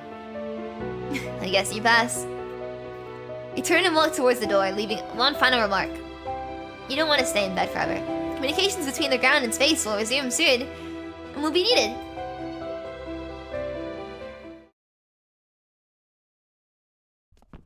Not a chance. Evacuate the Concelia construction personnel to line G111. The Actelic Commercial Alliance convoy will meet them there. Howling Chamber of Commerce said they'd halted the southern advance of the corrupted. The tactical map. Need to replan the area defense. Wait, thank you so much for the raid! Wait a second. I beat the channel, thank you so much for the raid, I really appreciate it. Thank you! Welcome! Welcome, raiders. How was your stream? I hate how YouTube like puts white text on a white background. It's an absolute nightmare to read. Welcome! How was your stream? Hope you're doing good. I am deep into the story of PGR right now, so spoilers in case you haven't played this chapter yet for yourself, but it's getting pretty good. A devoted second army to City 169. There are many shelters donated by the Transatlantic Economic Community. The former government summit hall is now bustling with activity. After the brief chaos of communication silence, it's been repurposed as the command center for the battle against the punishing virus. Nothing really merits a discussion until this calamity is resolved. Haven't met Luna yet in the story. Okay, this is massive spoilers then. This is the new Watanabe chapter that I'm playing. But you're in for a massive what's the word? For a really good time if you haven't reached Luna yet. It gets so good. Hope I hope yeah, your PTR experience is going pretty good. Nothing really merits a discussion until this calamity is resolved. Hans furrows his brow at the world map projected in the center of the hall. The Red Plague has taken over a quarter of the world's land and a tenth of its oceans. Humanity, now reconnected, has stymied? How do you say that word? The corrupted advance. But the speed at which the troops and equipment are being consumed far exceeds that of production. The latest constructs have achieved notable victories in local battle zones, but it was a drop in the ocean for the large picture. So far, humanity's pinnacle of technology and military might, the Starship fleet, remains out of contact. Whether they're still under control is a matter of life or death for humanity. Since the completion of the ultra-high energy transmission antenna array constructed by the Arctic Route Union last week. God, what a tongue twister that! What a tongue twister! Sorry. What a massive sentence that is. The world government has been trying to contact the fleet in space. Before a new satellite communication network can be established, this antenna functions as humanity's lifeline to space. But no one can say for certain whether these signals can be received by the Starship fleet, or if the Starship fleet is capable of receiving these signals at all, for that matter. Where is humanity supposed to turn if space falls right before the ground? Commander, this is the high-energy antenna monitoring station. We receive the signal from outside the atmosphere. Based on the signal strength and the characteristics, the analysis team speculates it may be from Miracle. Should we accept the signal and respond? Connect immediately. Everyone pauses their work and waits to hear from the other side of the signal. A response will determine humanity's fate. And their seconds feel like centuries. This is Shin, a command officer inside on board Miracle, under the World Government's Starship fleet. Please identify yourself. I repeat, please identify yourself. The gentle male voice brings a sigh of relief to everyone in the command center. Space is still under human control, thank goodness. I am Hans, Chief Commander of the military. I'll brief you on what's happening on the ground in just a bit. I'll need you to bring us up to speed on what's happening in the space first. Got it. Currently, 30 starships, the International Space Station, Eden 2 colony ship, and the lunar base are still under our control. Supplies are sufficient for over 6 months of use. On the third day after communication was cut, we contacted the personnel stationed at the International Space Station, Eden 2 and the lunar base, confirming their safety. After sending out drones for reconnaissance, we concluded that all 240 orbiting satellites had self-destructed. Due to the lack of production line for components at the spaceport, we couldn't repair them. The drones were shot down by a network of anti-aircraft fire when they entered the atmosphere. Since we couldn't be sure what was happening on the ground, we didn't force our way through or destroy the network. The tech department quickly built multiple temporary antennas and the communications team monitored them 24/7 to avoid missing any possible signals from the ground. And I guess we made the right decision. Good work. Now, let me update you what's happening here on the ground. 3 months ago, during the initial ceremony, an virus came out the core of Reactor 1. It showed astonishing infectivity to electrical circuits and severe corrosiveness to human bodies. We still don't know how it works, but we'll send you a detailed report in a bit. After limited communication was restored, we learned that the deep well housing the Gestal also shut down on the day of the virus outbreak. Some people from the Science Council who made it out alive told us the defense system there was infected too, with the network of anti-aircraft fire you encountered. Since small weapons can't effectively strike before being infected, we have no good solution for these defense arrays until the Science Council improves the firewall. I'm so tired. But things will just take a turn for the better going forward since we're now in contact.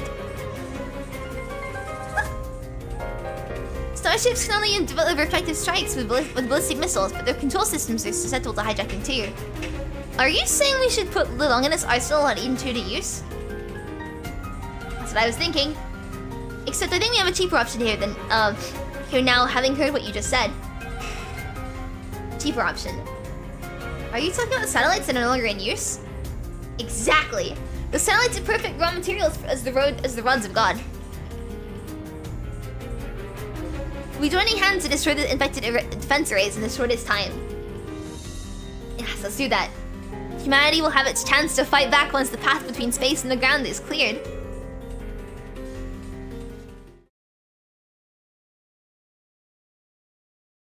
Within the next month, the Space Force, aided by the ground forces, launched a total of 115 high-density metal rods from decommissioned satellites in the infected defense arrays. Among them, 21 are intercepted, and 7 deviate from the intended impact area, failing to deliver effective damage. The remaining 87 directly hit their targets, delivering a devastating blow to the infected defense arrays. Humanity finally regains its footing during the successive victories brought about by the meteors that are the rods of God. The last barrier between space and ground is broken, re-establishing the 4-dimensional strike system. The newly formed Purifying Force eradicates doomsday rhetoric, human trafficking, illegal trades, and inhumane experimental sites. This all sounds pretty cool, right? Established under the guise of the world government. The world government gradually regains the credibility lost due to the punishing outbreak.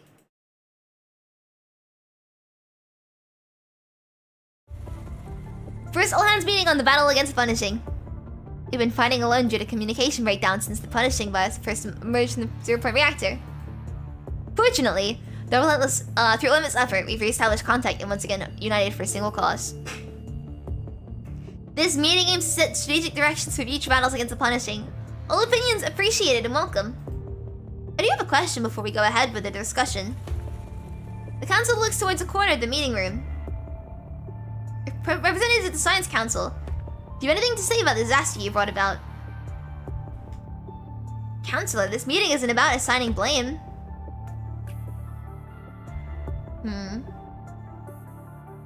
What would you like to hear? I'm sorry, or you have my apologies? As for the record, I don't think we did anything wrong. Neithart's words spark murmurs around the room, but no one speaks out of respect for the Science Council, knowing the blame would be futile. But once this fuse is ignited, it's difficult to extinguish. You don't know the severity of the issue because your voice clipped up in the lab. Let me lay it out all for you. Since the punishing outbreak, there have been 30 million casualties. Humanity's lost 20% of its living space, and direct economic losses are twice that of the previous unification war. Hiccups, man. Now, are you still gonna tell me the Science Council did nothing wrong? Neithart takes a deep breath. In primitive societies, the first humans who touched the flame didn't know it would burn them. But they weren't deterred. Humanity harnessed fire, drove away beasts, and gradually grew to dominate the land.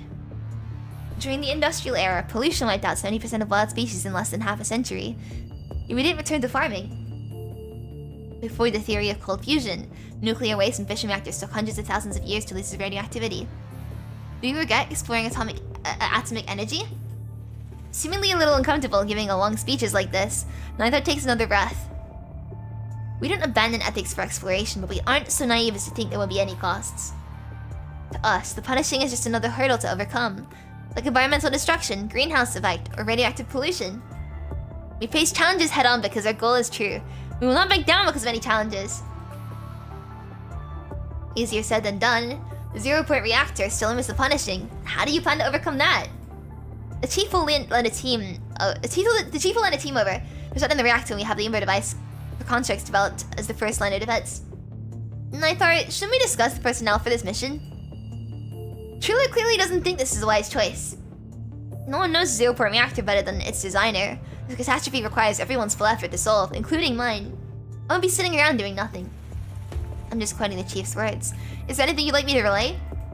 He is speechless. The Science Council has stated its position. What about the rest of us here? Let me say a few words then. Hans pressed down on the speaker button. My plan is to do a major relocation. As you all know from various sources, the punishing spreads. It is everywhere. The only difference is the concentration. But there is one last untouched sanctuary. Humanity's last refugee is space. Presses a button, tactical protection appears for everyone. This tunnel map isn't filled with complex contours, but is an expensive star chart. With several simple overlay lines. I just pulled my earbuds out. I am so smart. Yippee!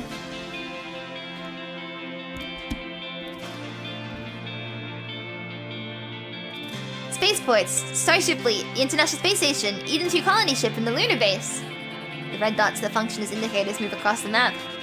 Using these as bases will establish 3,800 kilometers strategic depth between Earth and the Moon, creating an instrumental barrier to the punishing. But relocating non-combatant civilians in batches will have enough workers on spaceports and starships to accommodate subsequent populations. This will enhance other production functions, which will give us a stable base support. The Moon and other planets in the solar system will serve as our resource reserves. The Moon isn't a planet, Hans. That's what he's saying, but still. Some modified starships will shuttle between the locations to transport industrial materials to space factories. With a continuous supply of weapons and equipment and the enemy lacking reinforcements, we will eventually eradicate the corrupted on Earth. We'll then be able to research ways to deal with the punishing virus without hindrance. Ladies and gentlemen, this gaze sweeps across the room. History is a cycle. Some generations enjoy blissful ignorance, while others are burdened with great expectations. Now it's our generation's turn to shoulder our responsibilities. Humanity will take back our home, no matter how long it takes and what it costs. Silence falls over after his speech. After a while, a counselor breaks into what seems like a self-mocking laugh and drops his prepared proposal into the recycling bin. Now that's truly something. He starts clapping his hands. The sound echoes through the silent, empty hall. Soon a second, a third, a fourth, almost everyone starts clapping. In the end, Hans' proposal passes with an overwhelming majority. The official name of Hans' proposal is Project Arcadia Transfer.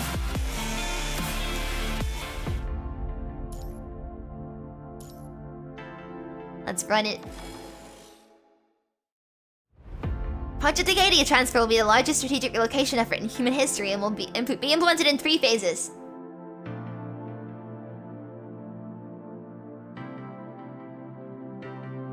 Phase 1. Mobilizing global transport forces to move a total of 1.5 million engineers, technicians, raw materials, and essential equipment to the spaceport, elevated at an orbital height of 10,000 kilometers. Hurry up, the next batch of transport ships will be here soon. A gravity field shifted by 2.6 degrees sends on to just a gravity simulation segment. Exhaust gas backflow occurred in compartment DA-13. Responsible personnel, please respond immediately. I repeat, busy figures move through every part of the space station. Everyone is busy doing their part since this is the focal point of the first phase of the project. How's everything looking? We expect to clear the DH series compartments by 6 PM GMT to make room for the next group of personnel. Thank you. How is the safety protocol? Punishing detection devices now cover the entire spaceport. The high-energy explosives are installed at each compartment, connection for emergency detachment if necessary. It's not enough. We arranged safer locations. We're too concentrated right now. Roger that.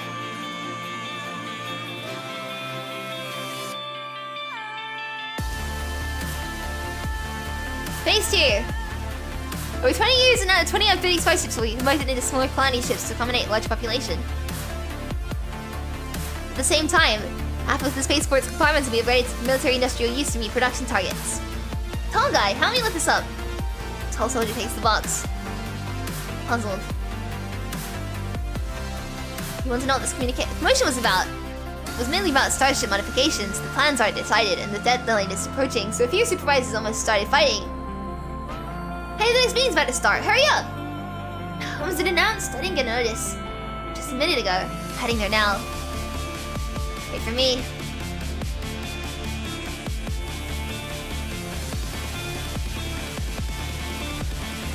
Phase 3.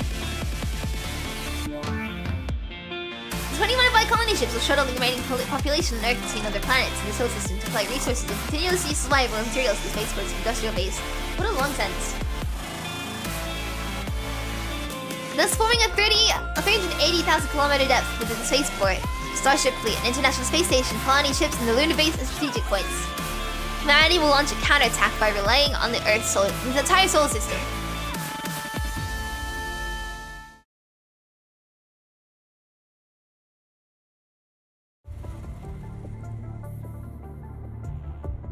I'm tired. All procedures are complete. Congratulations, Unitars. After confirming the signature, the person returns Watanabe's personal terminal. Thanks for taking care of me during this time. We're just doing our job. But you've done it surprisingly fast despite the emergency modifications. Didn't you expect to be the first to be discharged? Even the director's surprised. Can't stay in bed forever. This body will rust if I keep lying around. I know you're trying to be funny, but tantalum polymers are actually quite resistant to rust. Speaking of your body, are you going to replace that mismatched eye? Zombie raises his hand as he walks towards the door. Don't worry about me. Besides, I don't mind the color of this eye. After leaving the medical consortium, Zombie finds Ballard already standing next to an off-road vehicle. All done? Yeah. Ballard opens the car door. Get in, we got a job.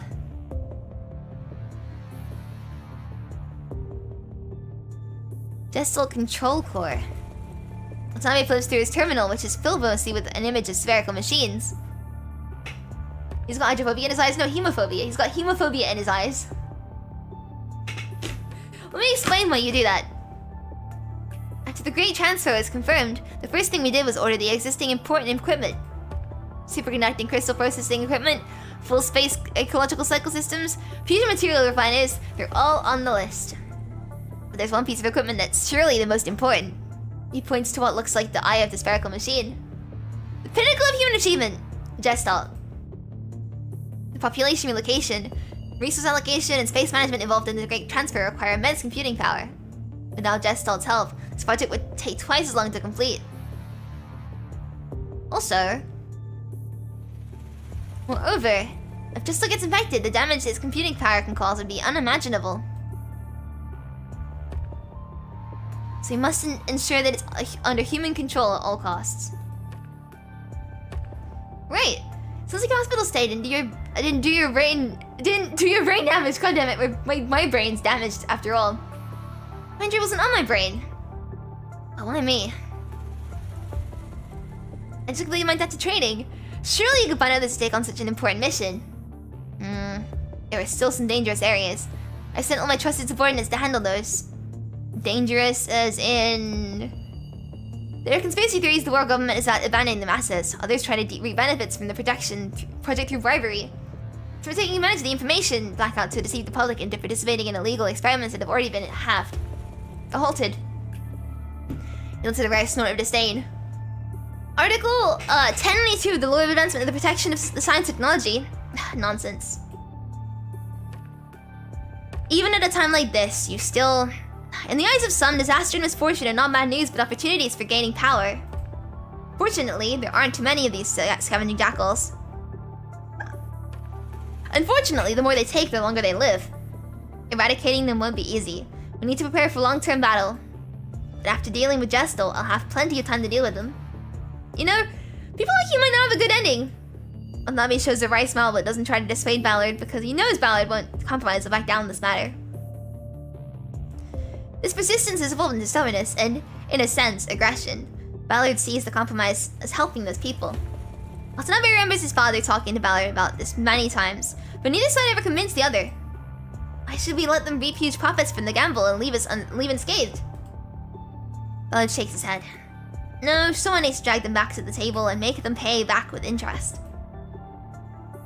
Forget it. Let's not talk about this. Faced with stubbornness, Watanabe decisively chooses to give up, just like his father would have. I see that besides the military, the Science Council and Norman Group are all involved in this operation. Yes, resistance is crucial for this mission. We'll meet them soon. Before the mission starts, Ballard hands over another terminal to Watanabe. You can leave a message for someone. Headquarters will deliver it to them. We don't have many satellites and wires now. Long-distance communication is mostly reserved for military and government use, so don't waste this rare opportunity. You haven't contacted Shin since the outbreak of the punishing virus, right? Yeah, it's been a long time. For a moment he thought about taking the terminal, but pushed it back in the end. Some things need to be said in person. Like understanding his mother's choice, fulfilling his comrade's last wishes, or his own regrets and relief. There are too many things to say. How can a simple message be enough? It feels like writing a will, and I'd rather not. You're right. Some things need to be said face to face. Ballard takes back the terminal. By the way, did you write one? Do you need to ask that? The two share a knowing smile.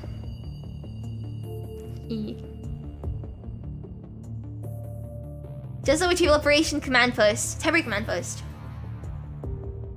The scarred off-road vehicle drifts over, leaving charred brake marks on the ground. It comes to a steady stop by the roadside. You didn't mention we had to cross the battlefield.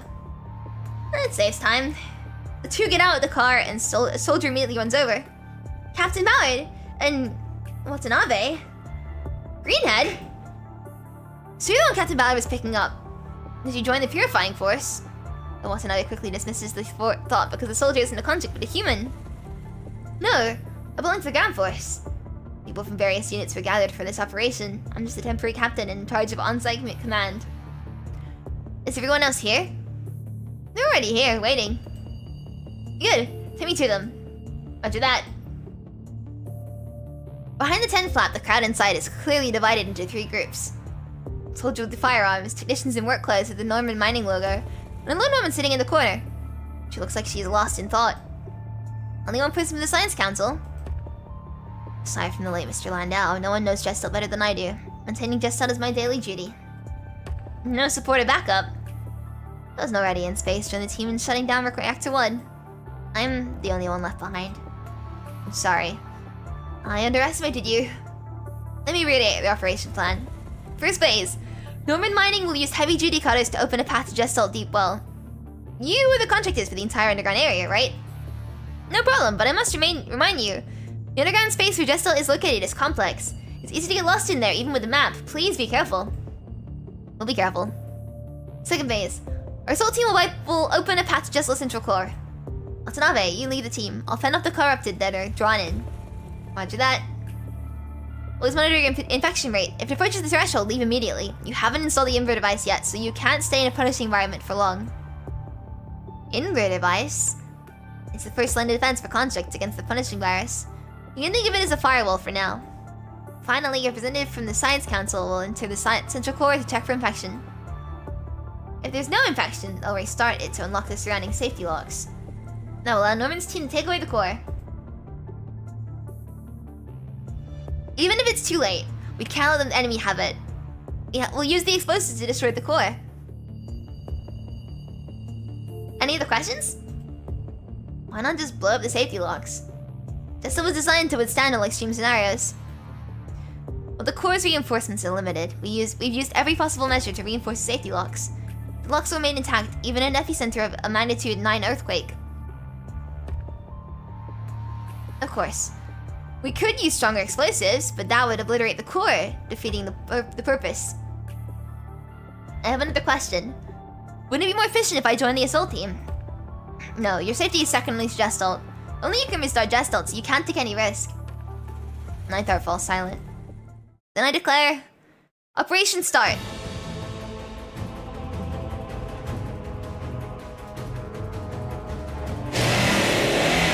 Oh god, that's a very loud sound, oh god. With a sharp cutting sound and bright sparks, the 2-meter thick safety door is pulled aside by a heavy-duty crane. We'll leave the rest up to you. Thank you. He listens to the deep passage and takes the first step. Move out!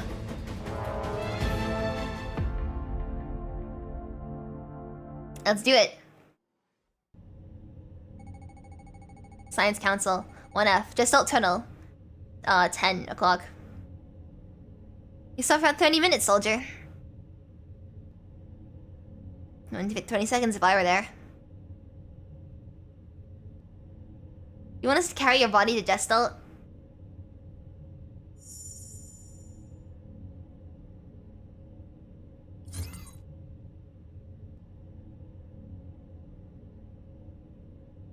I'll find 3 terminals and get the authorization ASAP. Calm down.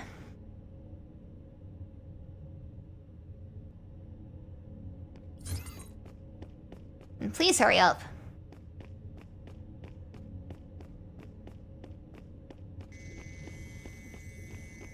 Here? Open.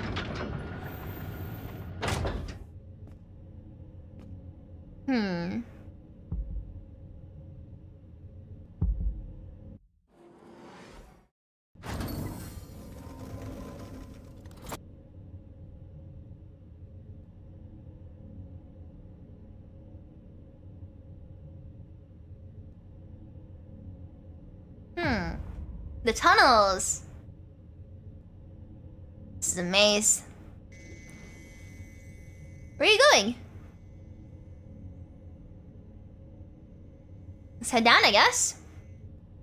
Scanning? Terrain data of the area. Alright, let's get going. Okay. Let's look for the terminals. This is more convenient.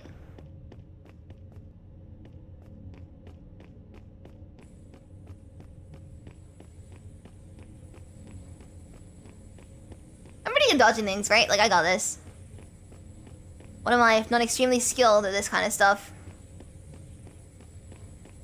See? Genius. Over there. Authorization. Authorized. Oh, nice view.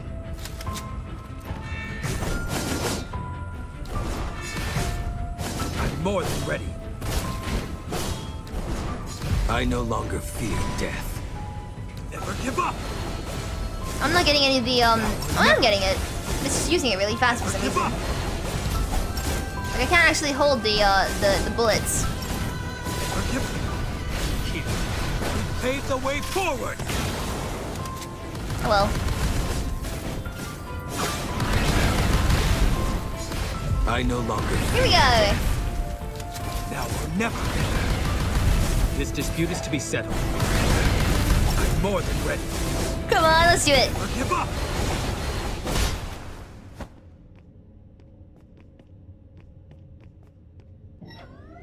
Where's the next area?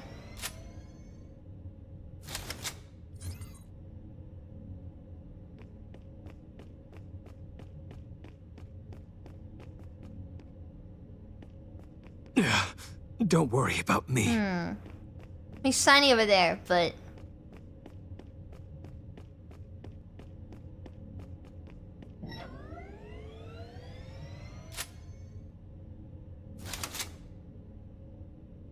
And the missing circuit panel, okay. Do this we need to find the circuit panel.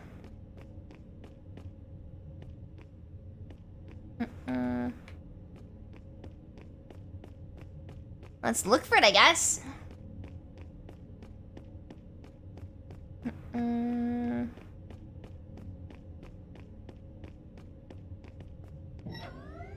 Is the right area? Okay, alright, I see.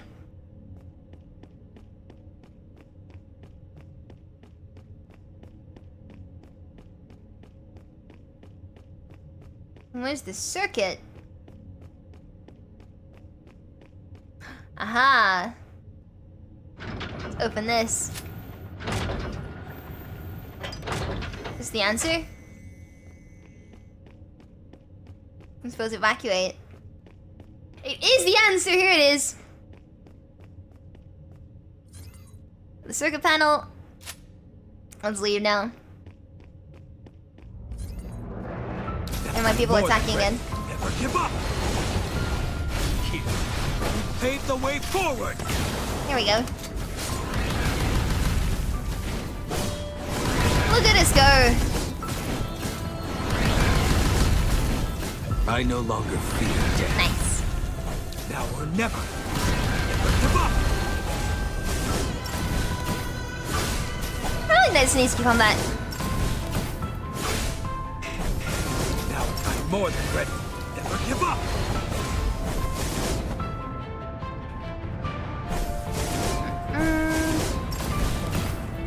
Now I'm more than ready. Never give up. Nice. Pave the way forward. I'm impressed, soldier. Can you just be quiet?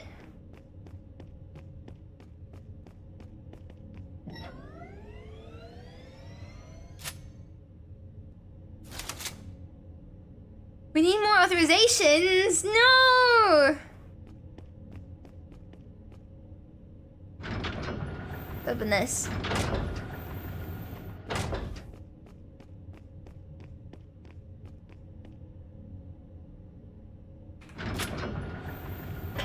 Anything in here?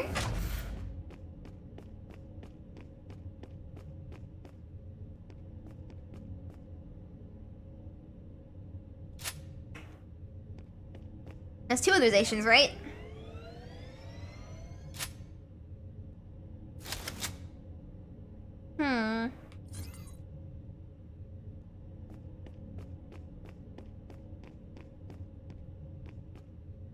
Sit down here anyway and see if there's another authorization in here.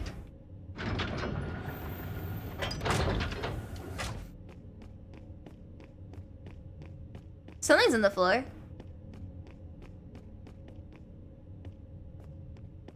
Yay, blood! This feels kind of useless right now. Chat! I'm too tired to think. Has anyone done this before and can tell me where it is?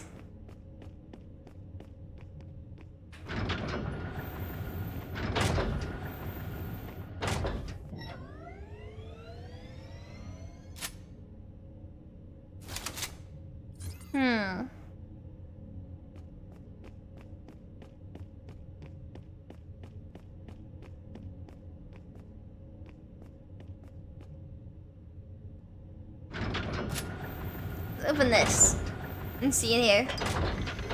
Aha, other victims. Okay, we found it. I'm asking this because I'm so tired. I can't actually think at all right now. I'm more than ready. I no longer fear death. Come on, Watanabe. Never give up.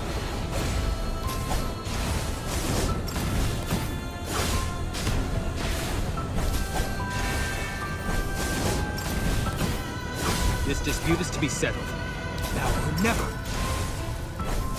Never give up. Yes, I'll head to the behind area, soldier. Behind where? Here? Let me in!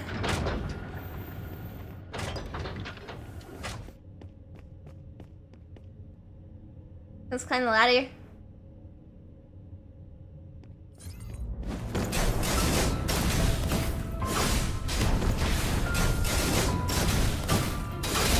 Never give up. Here. Pave Easy the way fight. Come on, let's do forward. this.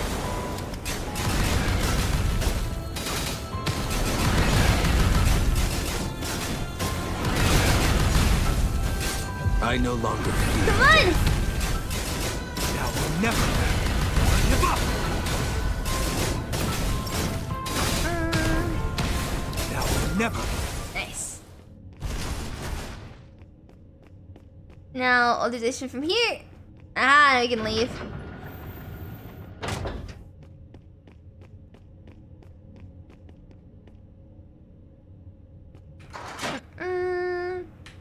Let's jump down. Done. Only the first one. Come on, gates! Open up for me! Thank you! Push my legs in the meantime. Oh god.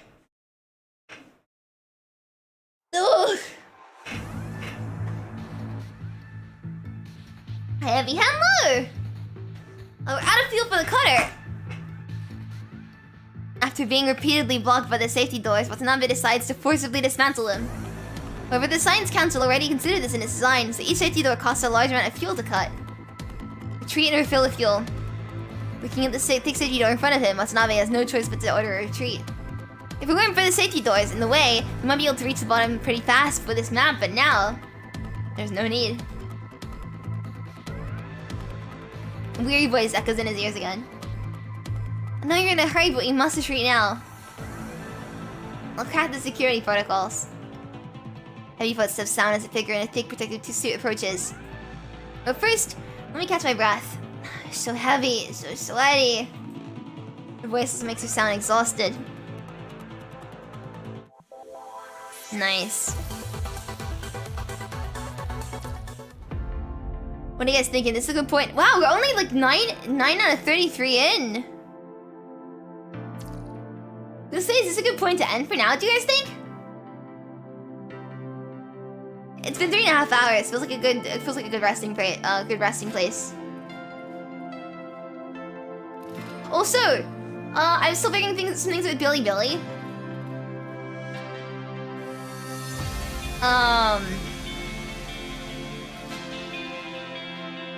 But I'm hoping that I can make a return to Billy soon. Sorry, that's your thought there. Yeah, I need to sort some things out, like with my Billy account, and then I can continue in Billy. But yeah, I'm getting pretty tired, so I feel like now's a good place to end it for today. This is really good. I really want to finish this chapter. Should take a rest. Yeah, I'm gonna take a good sleep. That's my menu for now. Don't push. I got this. Thank you. Nice. Right, I'm gonna call it for now. If you want to play VGR for yourself, continue the story for yourself to see where it goes. Oh, I dragged the window the wrong way. The link is pinned/in the description. That's a link to the iOS version. There's also a PC client if you want to play it on PC, like I am as well.